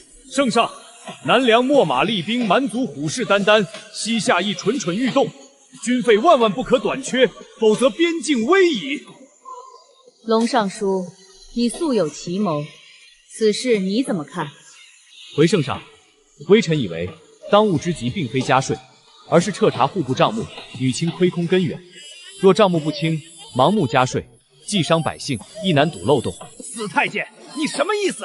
难道你暗指本官贪污？景尚书，我只提议查清账目，并未妄加揣测。你如此激动，莫非是做贼心虚？你要查户部账目，便是怀疑我清白，岂有此理？陛下，景尚书不必如此激动，户部乃国之本，6部每年核查账目，本是惯例，并无他意。朕若不信你，也不会让你出任尚书一职。景恒这货反应如此激烈，定是账目有鬼，做贼心虚，正好借机打压他，也为自己稳固地位。既如此，便先核查户部账目，拟清亏空具体数额，再议后续。此事由东宫牵头，哪位爱卿愿意协助？查账可是烫手山芋，景家势大，得罪景天烈，日后必遭报复。谁接谁倒霉，傻子才会出头。陛下，龙尚书能力卓绝，最善解决疑难杂症。此前他屡破奇案，屡立大功，由他协助东宫查账，再合适不过。我刚确实马分机未稳，与景家冲突并非明智之举，但景恒这货太过嚣张，正好借此机会打压他，也向你地表忠心。龙承恩，你若查不出个自丑淫苗，休怪我对你不客气。为君分忧，乃臣子本分。微臣领命，定当查清账目，不负圣上所托。准奏，着工部尚书龙承恩协助东宫大公主彻查户部账目。儿臣领旨。一个没根的太监也敢跟老子斗，你活腻了吧？景尚书，此乃圣上旨意，你公然蔑视圣旨，莫非想抗旨谋反？哼！你给老子等着！户部在景天烈手里经营多年，有贪污亏空本是常事，但这次你奉旨彻查，无异于直接与大将军府为敌，凡事务必小心。公主提醒，微臣谨记。只是有一事不明，户部会在景家掌控下这么多年，圣上未必不知端倪，为何偏偏选在此时彻查账目？具体缘由我也说不清，或许是真的没办法了。四方楼已给户部递了话，说今年生意难做，我东周的日子怕是要格外艰难。四方楼，那是什么地方？你听过无面王吗？天下间有个顶级商会，名为天下会，其会长便是这无面王。他们的商队遍布四方诸国，甚至海外蛮族，手握海量金银，掌控着天下的资源命脉。他们的触角渗透进各国朝堂，许多官员都收了他们的好处，是天下会的人。这无面王虽无寸土之地，却能操控天下局势，而四方楼就是天下会在我东周的分会。那为何天下会突然不支持东周了？因为我们夺了临江城，如今东周的势力隐隐有压过南梁的势头，这是他们不愿看到的。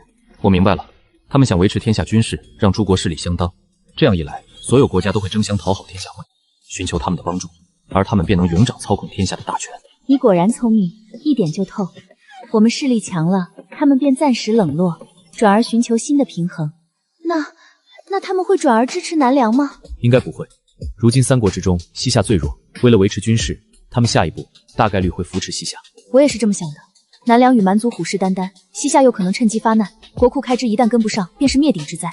母后此刻彻查户部，也就不足为奇了。此次查账由大公主牵头，微臣协助，但微臣心中牢记，自始至终，我都是四公主的人。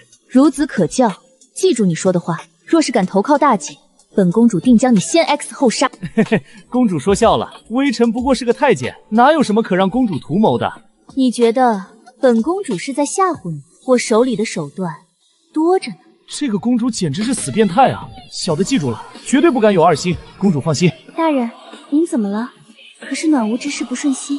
不是，给我备些热水，我先练会儿枪法，练完再沐浴。武道成王，唯有尽快提升修为，才能长自己的命运。等将来翻身之日，今日所受的屈辱，加倍奉还。董大人的修为提升的太快了，如今已是宗师后期，照这个速度，要不了多久就能超过我了。李成道，上官威，欠龙家的血海深仇，我龙尘在此立誓，他日定要让你们血债血偿，加倍偿还。龙尚书，大公主有请。何大人啊，劳烦带个路。龙大人这是要去东宫，四公主向来护食，若是知道了，会不会生气？到时候迁怒于龙大人，可就麻烦了。龙承恩真是个奇才，诗文能压过虞世南，兵法能破临江城，筑城有水泥妙法，茶杖也能理清乱局，样样精通。若是能把他拉拢到我身边，对我争夺储位，必定大有不益。下官龙承恩拜见大公主。四妹舍得放你过来？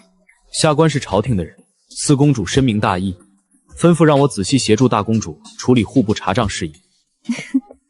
是让你不要背叛他吧？好了，时间紧迫，马上准备去户部。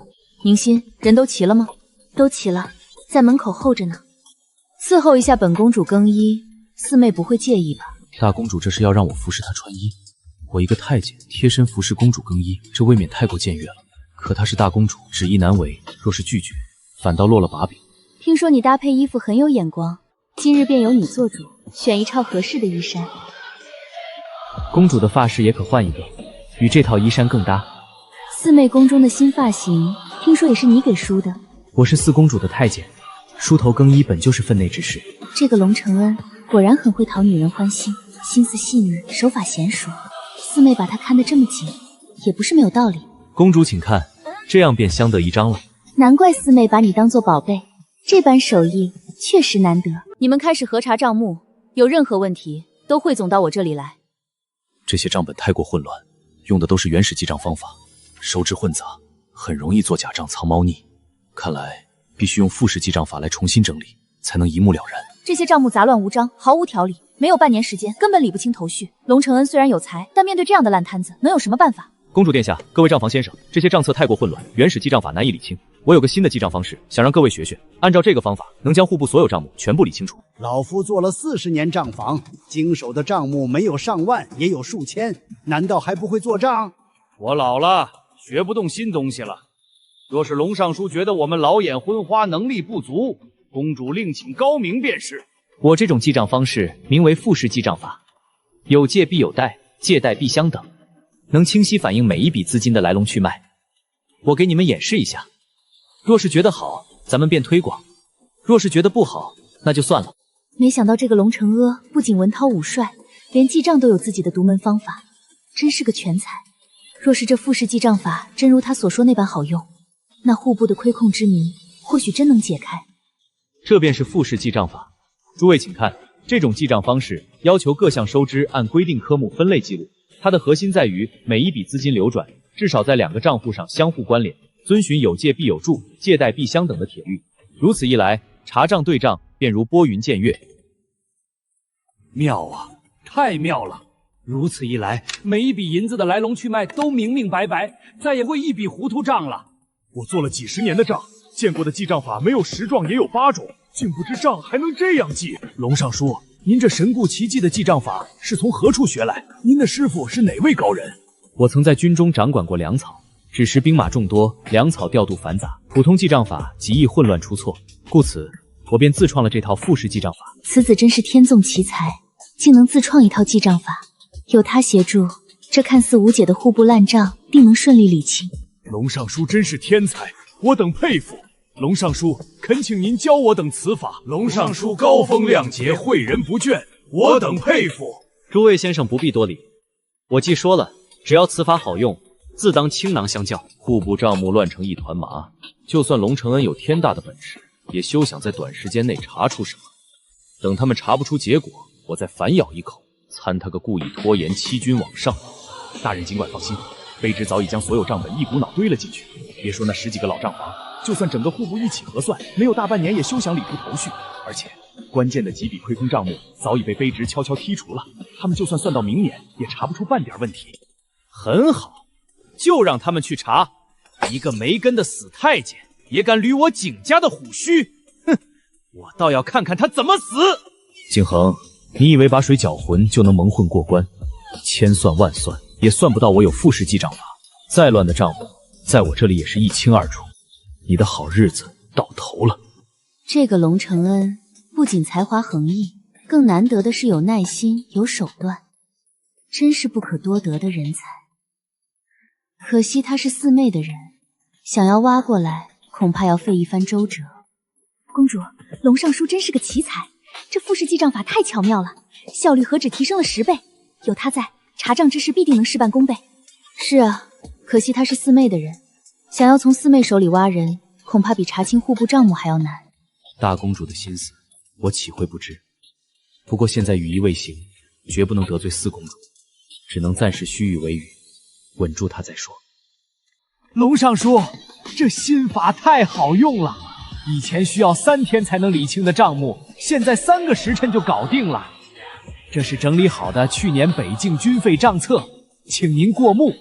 哦，大家辛苦了，切记，欲速则不达，慢慢整理，务必做到滴水不漏，不能放过任何一个疑点，哪怕是1两银子的出入，也要查个明白。小龙龙去东宫那边查账，大姐那副温婉模样下，肚子里全是算计，会不会趁机挖我的墙角？于洛西挖我的墙角，不行，绝对不能让他把小龙龙抢走。公主，龙大人只是奉旨协助查账，公事公办，很快就会回来的。不行，我就是不放心。贝教、玄一，我们去户部看看小龙龙。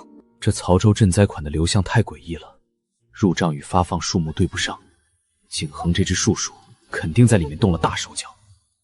等我把所有证据链补齐，定要让他万劫不复。小龙龙，公主，您怎么来了？听说大姐在母后面前狠狠夸了你，我就过来看看。果然没给我西宫丢脸，干活挺用心的嘛。不敢当，圣上旨意如山，户部账目确实混乱，微臣不敢不尽心。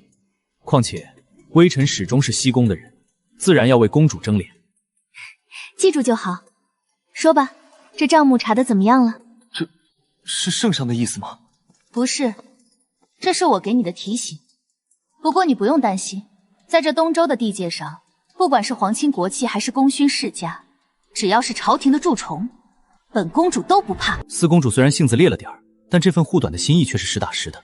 有她这句话，我就没什么后顾之忧了，可以放手去查。你放心，就算满朝文武都不保你，本公主也保你。记住，你是我的人。微臣谢公主庇佑。哎，我说刀子匠，大公主宫里不是向来清高，从不留太监伺候的吗？怎么今儿个突然传话，让咱们留意几个机灵的小太监，要送到东宫去？谁知道呢？依我看，8成是看着四公主身边有个龙尚书眼馋了，也想找个有本事的太监帮衬帮衬。像龙尚书那样的，别做梦了，这天底下恐怕就只有他一个。对了，老吴那小子哪儿去了？好久没见他了。老吴前几日跟四公主递了折子，说要去临江城当兵，扛长矛打仗去了。呸！疯了吧？都特么成了无根之人了，还去当什么兵？打仗那是爷们儿的事儿，他这不是闲得无聊去送死吗？母后，龙承恩此人确实大才，他自创了一种名为复式记账法的新方式，将旧账梳理得井井有条。如今10几个老账房都在学习此法，效率极高，估计不用1月便能将户部数年的烂账全部理清。这个龙承恩真是给朕的惊喜，文能安邦，武能定国，如今连立财政都有这般巧妙的心思。按这个技法，每一笔收支都铁证如山，哪里有亏空，一目了然。正是如此，母后，儿臣觉得此人能不能将龙承恩调拨到东宫，协助儿臣处理政务？你的心思，朕还能不知道？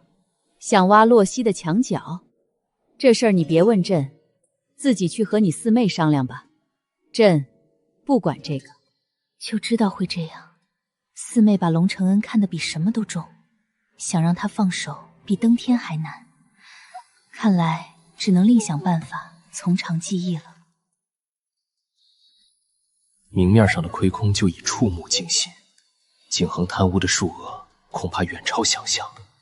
还有曹州赈灾款，这笔血债他绝对脱不了干系。龙尚书，大公主呢？在书房呢，账目已全数核对完毕，请大公主过目。此账册乃定案铁证，关乎数十条人命与朝堂格局，绝不能轻易交于旁人。这龙承恩倒是谨慎得很，难怪四公主如此看重。怎么会亏空这么多？这数字简直是天文数字。公主，这只是明面上的，下官还查到，曹州赈灾款大有问题，当地官员虚报灾情，贪污赈灾粮，更套取户部巨额银两中饱私囊。不可能吧？赈灾款乃救命钱，他们怎敢如此？公主只需派人暗中核查，一切自检分晓。此事牵连甚广，已非户部贪腐那么简单，必须立刻禀报母后，迟则生变。龙承恩，随我去凤鸣宫面见母后。龙大人与大公主同去面见女帝，形影不离。此事若传入四公主耳中，怕是又要闹得天翻地覆。龙承恩查账多日，今日必有结果。只是不知这户部的烂摊子到底烂到了什么地步。母后闭关修炼已久，此刻贸然打扰，怕是不妥。可此事太过重大，又岂能拖延？女帝修为深不可测，这般长时间的修炼，气息仍平稳如初。何时我才能达到这般境界，足以抗衡李成道与上官威？洛曦也与你一同查的账，回母后，并非四妹。此次彻查户部，全赖龙静安主事，儿臣从旁协助，账目已尽数厘清。不仅亏空数额巨大，更牵扯出曹州赈灾款的惊天大案。岂有此理！亏空700万两，他们的胆子是被豹子吃了不成？母后息怒。更严重的是，龙城阿出曹州官员虚报灾情，贪污赈灾粮款，致使曹州饿殍遍野，竟饿死了12万百姓。12万百姓！一群蛀虫，竟敢如此欺上瞒下，视人命如草芥！来人，尹凤，微臣在，持镇金牌，星夜兼程前往曹州，将刺史赵敏革职拿问，押解进京。朕要亲自审问，定要为那12万百姓讨个公道。微臣领旨。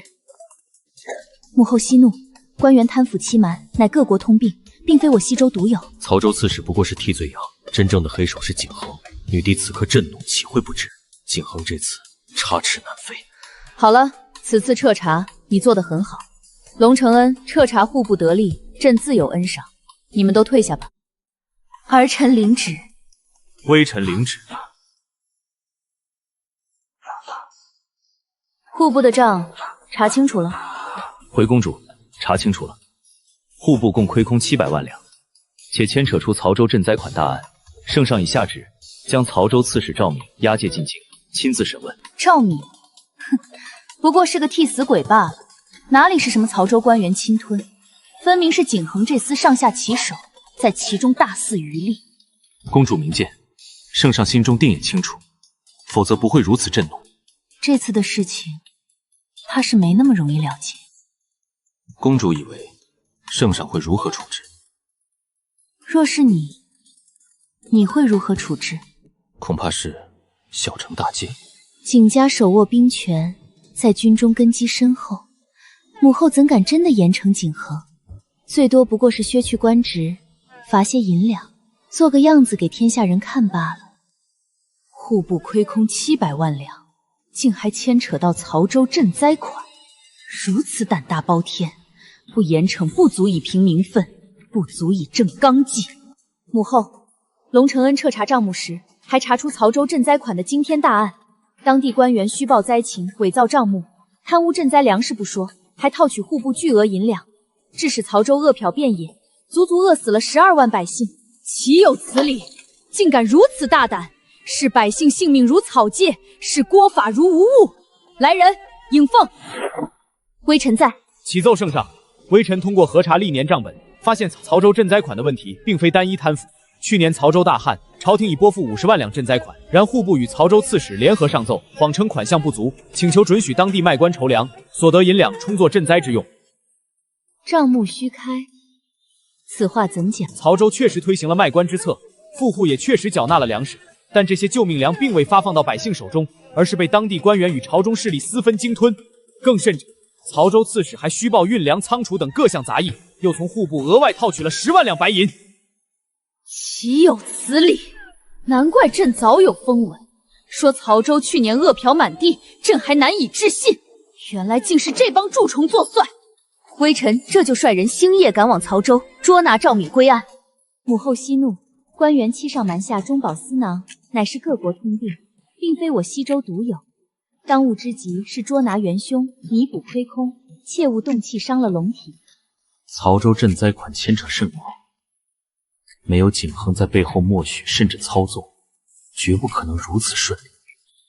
这笔账，我一定要算在他头上，把他彻底揪出来。好了，此次彻查户部已功不可没。龙承恩，你办事得力，朕自有恩赏。你们都退下吧。儿臣领旨。微臣领旨。东周的财政状况已经糟糕到了极点，表面上是700万两亏空，实则暗藏的隐患更多。如果不彻底改革，就算填补了这次的窟窿，日后迟早还会出更大的问题。我必须想办法开辟新的财源，从根本上改善东周的财政状况。龙大人独自沉思了许久，眉头就没松开过，想来是在为户部的巨额亏空发愁吧。只是不知他心中可有良策。地狱山的煤炭和煤硝油还有巨大的潜力可挖，水泥的应用也能拓展到更多领域，这些都能成为稳定的财源。除此之外，还可以联合龙邦甚至天下会拓展商业渠道，将蜂窝配、美人醉这些特产销往南梁、西夏乃至满族。这样一来，既能增加户部收入，又能悄悄提升洞州的影响力，可谓一举两得。什么不好了？咋咋呼呼的，没看见本大人正清闲吗？大人，大事不好了！龙承恩居然把户部的账目全部查清了！你放屁！你不是说账目乱成一团麻，就算他查1年也查不清吗？一般来说，确实查不清。可这个龙承恩邪门的很，居然自己搞了一套什么复式记账法，把所有混乱的账目都理得明明白白。不仅如此，卑职还听说，圣上已经派人往曹州去了，要捉拿赵敏大人。龙承恩这个死太监，竟敢坏老子的好事！你赶紧派人去，把赵敏给我做掉，绝不能让他活着进京。大人，赵敏可是益州刺史，正4品的官员，这么明目张胆的，正4品算个屁！赵敏不死你就死，自己选一条路。卑职马上去办。墨鱼，少爷，杀龙承恩，你办得到吗？容易。好，那就去杀了他。一个没根的死太监也敢跟我作对？杀人容易，如何善后？龙承恩如今是2部尚书，又是4公主的人，杀了他，4公主和女帝绝不会善罢甘休。这你不用管，他只是一个太监而已，死了又能怎么样？出了任何事儿，有我爹顶着，只管动手。属下领命。你说我是不是要减肥啊？我都看不到自己的脚尖了。别啊，你这样才是完美状态，丰腴饱满，多有辨识度。减肥了反而就普通了，不好看。唉，好烦啊！我天生就这样，不管怎么节食，怎么练武，都减不下来。你知道吗？我从小到大都被人嘲笑，就因为这身材。这你就不懂了。多少女人想尽办法想变得丰满，吃了多少木瓜，多少补品，最后还是平平无奇。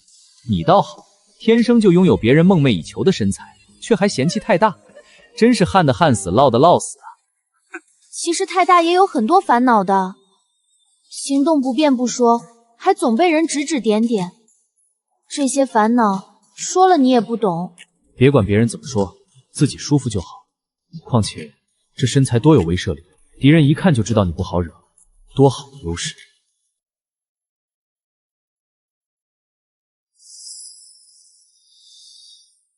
有刺客！你是不是忘了，还有我？我的职责是保护你，哪怕战死，我也必须死在你前面。说什么屁话！老子是男人，岂会让女人挡在身前？看来是我户部查账太彻底，惹怒了景恒那厮。我这就去禀报四公主，请她调兵护驾。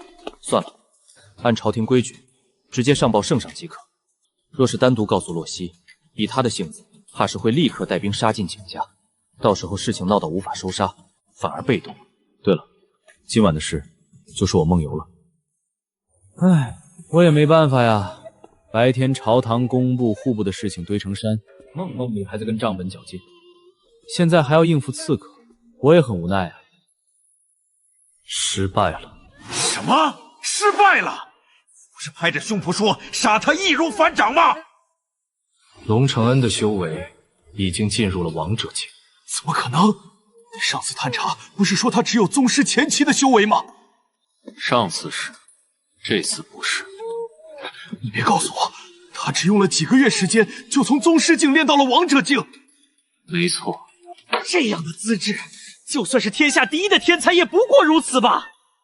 放着好好的天才不当，去当一个太监，这脑子是被门夹了，还是有病啊？刺杀失败，少主有何指示？连个太监都杀不掉，养你们有什么用？大人，大事不好了！刺杀失败不说，应凤大人已经押着曹州刺史赵敏入宫面圣了。废物！胆子倒是很大，一边派人刺杀赵敏，杀人灭口，一边派刺客报复龙承恩，两边一起动手，真当我东张朝堂是他家后院了？陛下，龙尚书也遭遇了刺杀。就在刚才，工部递来急报，有刺客闯入工部刺杀龙承恩，被他当场击退。龙承恩能击退墨鱼？他去年不是才武者境界吗？是啊，去年确实是废人一个，修为尽失，可他只用了1年时间就重回王者境。尹凤，这就是天才。当年他20岁就修炼到武皇境界，如今重炼速度更是惊人。难道说他一开始就隐藏了修为？不可能。去年他的丹田确实破碎，经脉尽断，是朕亲眼所见。他是真的用了1年，从无到有重回王者境。只是这样的人物留在朝堂，留在洛曦身边，到底是好事还是坏事呢？儿臣拜见母后。平身吧。曹州赈灾贪腐案与户部亏空一事牵连甚广，这个案子你来审。母后希望审出什么样的结果呢？先把事情审清楚，其他的事情再说吧。母后，户部的账已彻底查清。说说吧。经查，户部共计亏空700万两白银。700万两？怎么会这么多？没道理呀！我们国库的收支不是每年都有盈余吗？这户部的管理怎么会乱到这个地步？圣上，是微臣管理不善，对属下做的事情没有及时查清楚，才导致国库出现巨额亏空，微臣难辞其咎。景尚书只是管理不善吗？这700万两亏空，怕不是一句管理不善就能搪塞过去的吧？四公主难道想说是我贪没了户部的银两？儿臣还有事情呈奏。说，在核查户部账目时，儿臣发现去年曹州赈灾所用的10万两车马费存在虚开问题。曹州刺史赵敏以赈灾为名，公然售卖曹州官爵，将富户捐献的赈灾粮食全部私吞，致使曹州境内饿殍遍野，足足饿死百姓12万。这胆子也太大了，赈灾的救命粮也敢贪，饿死12万百姓啊，简直是丧尽天良！卖官敛财还不够，居然还从户部套取车马费，真是胆大包天！混账！如此草菅人命，无法无天。赵敏呢？儿臣启奏，赵敏已被打入天牢。经初步审讯，赵敏对贪腐、卖官等罪行供认不讳，还供出了多名同伙。这是审讯画押的文书，请母后过目。你们都看看，赈灾的粮食关乎数十万百姓性命，赵敏这些蛀虫也敢贪墨，12万百姓被活活饿死。此等狗官，不杀不足以平民愤，不杀不足以正纲纪。督察院，微臣在。按照赵敏供述的名单，所有参与贪腐案的官员全部捉拿归案，格杀勿论。微臣领旨。户部尚书，此事牵连户部，你没有什么话说吗？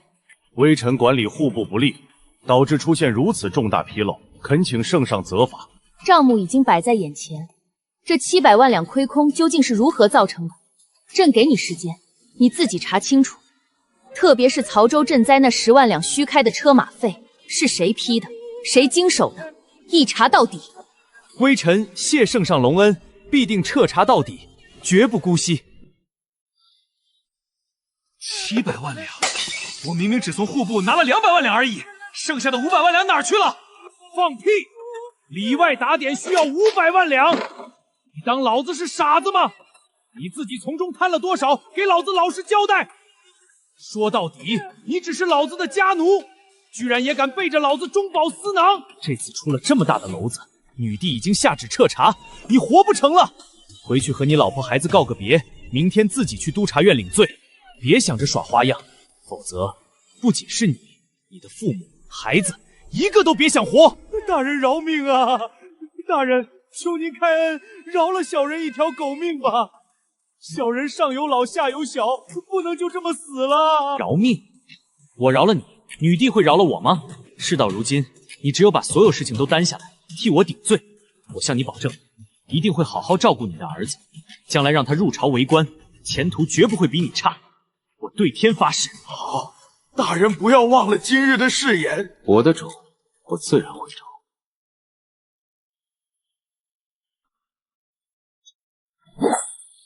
小龙龙天赋异禀啊，1年的时间居然能和公主过招了，还不落下风。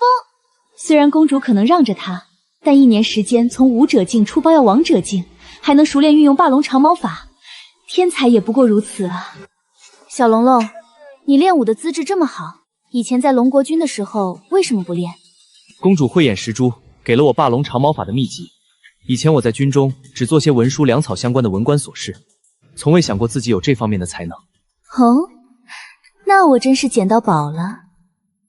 公主练了这么久，想必累了，要不要洗洗？我伺候你。好呀，户部尚书，朕让你自查的户部亏空之事如何了？启奏圣上，微臣彻查户部后，发现户部侍郎陈寒英监守自盗，欺上瞒下，利用职务之便谋取巨额利益，现已到督察院自首伏法。这是户部及地方户部所有参与贪墨案的官员名单，请圣上过目。对着花京白严查，所有涉案人员一个都不许漏。微臣领旨。户部侍郎是主谋，但你身为户部尚书，疏于管理，酿成如此巨额亏空，若不惩戒，难以服众。自今日起，你在家听用，户部的事务你不用管了。谢圣上隆恩。启奏圣上，从户部侍郎陈寒英家中抄没白银58万两，其他涉案官员总计抄没23万两。这些抄没的银两虽填补了一部分开支，但户部仍有600多万两的亏空。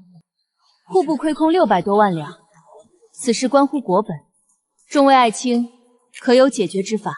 圣上，工部尚书龙承恩足智多谋，此前解决了烧柴难题，重建临江城，还发明了复式记账法，查清账目。不如让他出任户部尚书一职，定能解决这亏空难题。户部尚书乃国之要职，岂能让一个太监担任？龙承恩已是工部尚书，一人兼2职，我朝开国以来从未有过。何止我朝，天下诸国也未曾见此先例啊！启奏圣上，微臣身有残缺，担任工部尚书已是勉为其难，户部重任实在非微臣所能胜任。感谢景大人的抬爱，但龙某能力有限，不敢应承。微臣以为应选用朝中德高望重的老臣，方能重振户部，填补亏空。比如李大人乃两朝元老，万大人精通账册，皆是最佳人选。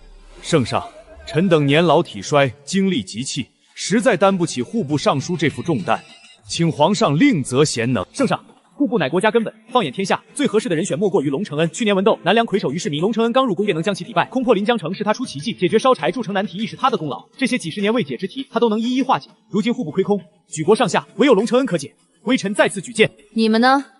同意还是反对？龙承恩，你自己觉得呢？微臣才疏学浅，干不了。龙承恩，你往日那般有能耐，今日为何如此怂包？莫非是江郎才尽了？景大人，户部是在你手里亏空的700万两，你有手有脚，为何要我来给你擦屁股？我不过是管理不善，你有本事你来管。我没本事，你自己去管。圣上，户部如今是个填不满的深空，此时让龙无恩接任，岂不是让他跳火坑？再者，就算他填平了亏空，到时候某些人又要来摘桃子，这便宜事岂能让他们占了？若龙承恩真能管好户部，填上亏空，那户部尚书之位便归他龙承恩所有。放肆！朝廷衙署乃国之公器，岂容你说给谁就给谁？那好，当着满朝文武的面，朕把话说明白。龙承恩兼任户部尚书，若能解决亏空问题，此职便由他长久担任，尔等不得再有异议。景恒，你可同意？微臣同意，就怕某人不敢接。你们可有意见？若龙尚书能解决亏空，臣等无异议。龙承恩，你呢？某人不敢。微臣领旨。圣上，需定一个期限，1年内解决户部亏空，总不能拖个10年20年，让他兼任10年20年吧？必须有个说法。臣等附议，必须有时间限制。放屁！1年解决700万两亏空，你行你上。四公主为何如此袒护一个太监？难不成外界的传闻是真的？景恒，慎言！宫外的风言风语也敢带入金銮殿，成何体统？微臣不说，外界也会说。景大人，我也听到一个传闻，关于你和陈寒英的，你要不要听听？什么传闻？外界传闻说景家世代出良将，而景大人却手无缚鸡之力，是因为景大人天生就是太监。原来景恒是天烟，难怪没法子练武。我就说嘛，景生世世代代都出武将，怎么就他不行？原来是太监。那他家里的儿子是谁的种啊？你放屁！老子堂堂7尺男孩，怎么会是太监？倒是你，朝野上下都说你其实不是太监，你秽乱宫闱。刚好众位大人都在，不如我们今日当朝把衣服都脱了，让众位大人验验身子，也好平息外界的风言风语。龙承恩，朝堂之上宽衣解底，成何体统？圣上，景恒污蔑微臣事小，侮辱皇家声誉事大，微臣今日必须给天下人一个清白真相。龙承恩，你气煞我也！大公主，众口铄金，积毁成骨。微臣今日若不证明自己，日后流言只会愈演愈烈，我必须给朝野上下一个交代。那也不是用这种荒唐的方式交代。景大人，我已经开始解腰带了，你怎么不动手？难道你真是太监，不敢验明正身？李大人，您老是两朝元老，德高望重，您以为该如何平息这流言？当朝宽衣解句，不成体统。那我散朝后去菜市口，当着京城百姓的面证明清白，如何？此事莫要问我。我敢当朝证明自己的正身，某人却不敢。罢了，多说无益。好了，此事到此为止。龙承恩，朕给你3年时间填补户部亏空，你以为如何？3年太长，2年足矣。2年为期，微臣不仅能填补亏空，还能保证户部有盈余。好，就2年。如果2年填补不上，你就是欺君之罪，斩立决。君前无戏言，众位大臣都听着，你可想好了？臣意已决，就2年。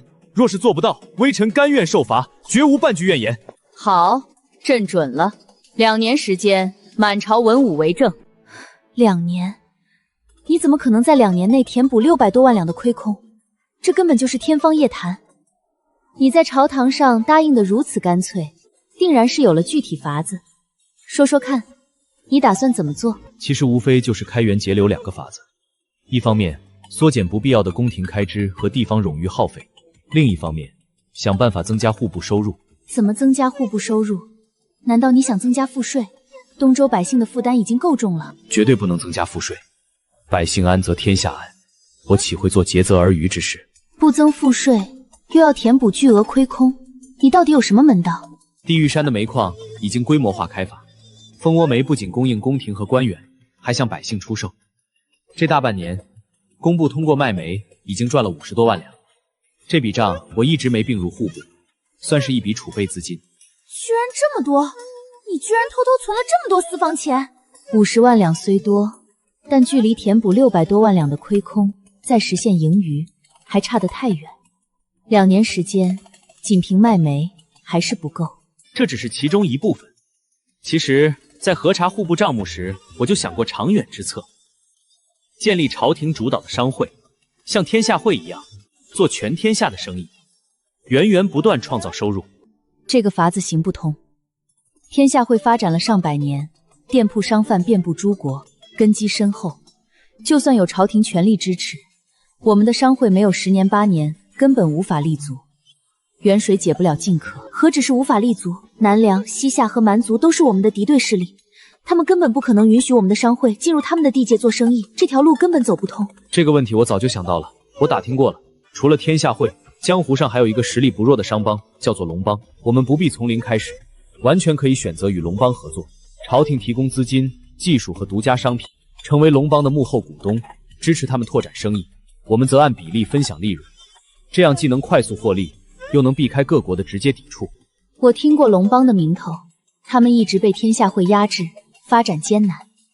但最关键的是，他们凭什么愿意跟我们合作，把到手的利润分给朝廷？合作就是利益交换，我能给他们好处，他们能给我好处，而正好我能给他们好处。好处？你能给什么？先卖个关子，到时候公主就知道了。不错，这个龙承恩有勇有谋，是块好材料。他最近练武怎么样了？进入王者境以后，修炼速度好像慢了不少。老奴魏贤，拜见大公主。龙承恩是你净身的？不是老奴，是吴健，他给龙尚书净身的。吴健？你们还有龙承恩那样脊梁的太监吗？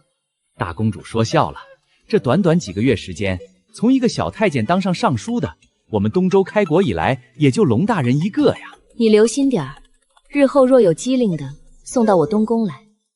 老奴明白了。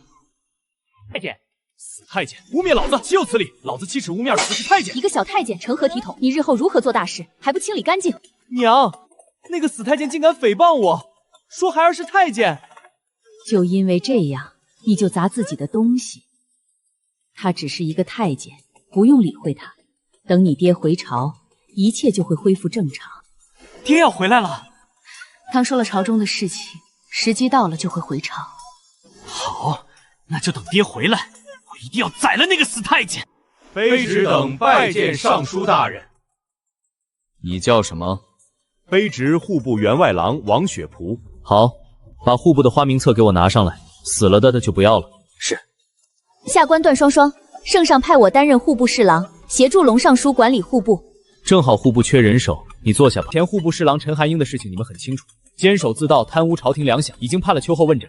其他的犯罪分子一并抓了，该杀的杀，该判的判。你们还在这里，说明你们没问题，或者问题不大。但是不要有侥幸心理，法网恢恢，疏而不漏，好好做事，把户部的账目管好。以后户部所有的账目全部用复式记账法，我会派人教你们。好了，今天你们见了本官，也见了新来的户部侍郎，都下去干活吧。是。段侍郎原来在哪里？我从未见过。下官以前在凤鸣宫为圣上管理内库的。内库？圣上有专门的银钱需要管理，下官就负责凤鸣宫的收支。原来是内库啊。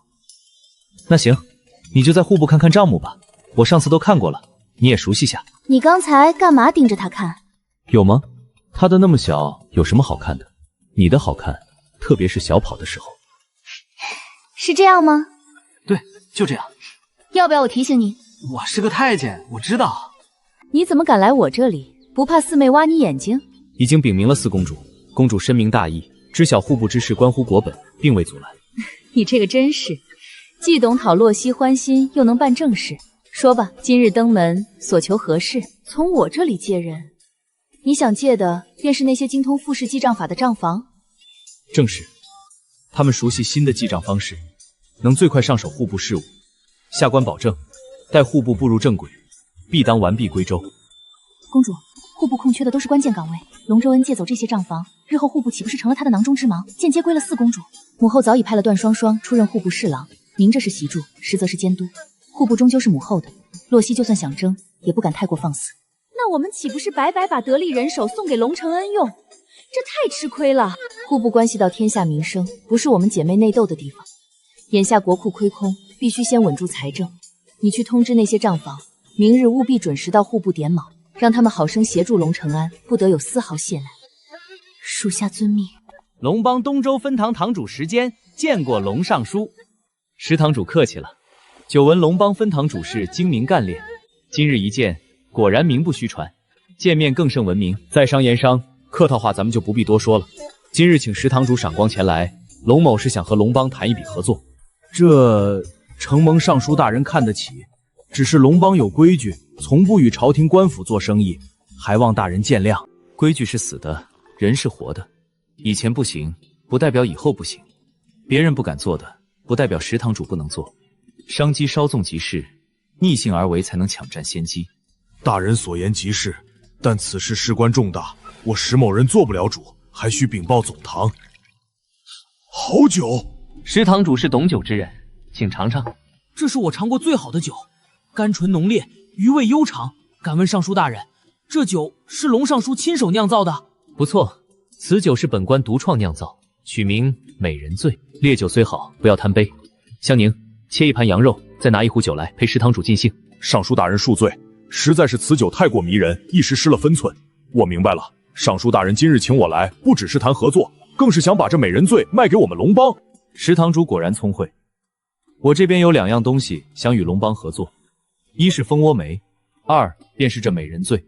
朝廷负责供货，龙帮负责销往天下，利润按比例分成。没问题，美人醉如此佳酿，必定大卖。此事我石某便能做主，只是尚书大人能给我们多少货量？蜂窝煤不限量，龙帮要多少，朝廷便供多少。但美人醉酿造复杂，需用南粮上好的白米为原料。我要石堂主以米换酒，白米管够，酒便管够，就看石堂主能卖多少。没问题，南粮白米我龙帮渠道畅通，保证供应充足。那价人呢？尚书大人打算如何定价？斗酒300钱。美人醉虽好，但天下会的回春酒也才斗酒100钱而已，这个价格恐怕难以打开市场。石堂主，龙帮一直被天下会压着做低端市场，何时才能出头？我这美人醉只此一家，别无奔破，根本不愁销路。定价权在你手里。南梁文人好酒，满族骨寒需酒暖身，这2处市场，就算斗酒800钱，也有人抢着买。好，我信尚书大人的眼光，就按这个价试销一番。试销是应当的，除了南梁与蛮族，蜂窝煤可销往西夏，他们那边树木稀少，牛粪当柴，蜂窝煤必定抢手。没想到尚书大人不仅文韬武略，还如此精通商贾之道，实在令人佩服。略懂罢了。我已备好100缸美人醉，共计5000斗。石堂主今日便可派人拉回分团，早日铺货。多谢尚书大人爽快，合作愉快。这就是龙尘酿造出来的美人醉，不错。龙帮已在女儿城铺货，美人醉斗酒卖到800钱，南梁那边更是炒到了1000钱，依旧供不应求。按这个势头，户部2年内填补亏当，甚至实现盈余，绝非难事。这个龙尘真是机灵鬼，总能捋出奇谋。没想到一个武将之后，居然还有这般经商天赋。圣上，微臣有些担心，龙帮借助美人醉和蜂窝曼大赚特赚，必定会触动天下会的利益。天下会素来掌控天下商路，绝不会坐视龙帮崛起，到时候恐怕会对我东周不利，天下又将不太平。天下会，一群只会煽风点火、玩弄平衡的鼠辈罢了。如果那龙兴于野，天下归一的谶语是真的，天下会早晚要被铲除，何足惧哉？圣上，万一这谶语应验不在龙尘身上，而在南梁李成道身上呢？毕竟李成道字归一，与谶语后半句契合。不可能，李成道心胸狭隘，暴虐多疑，不过是个侍中良害功臣的卑劣小人，算什么东西？这谶语虽是人为捏造，但也暗合天意。若真有应验之日，必定在龙家，在龙尘身上。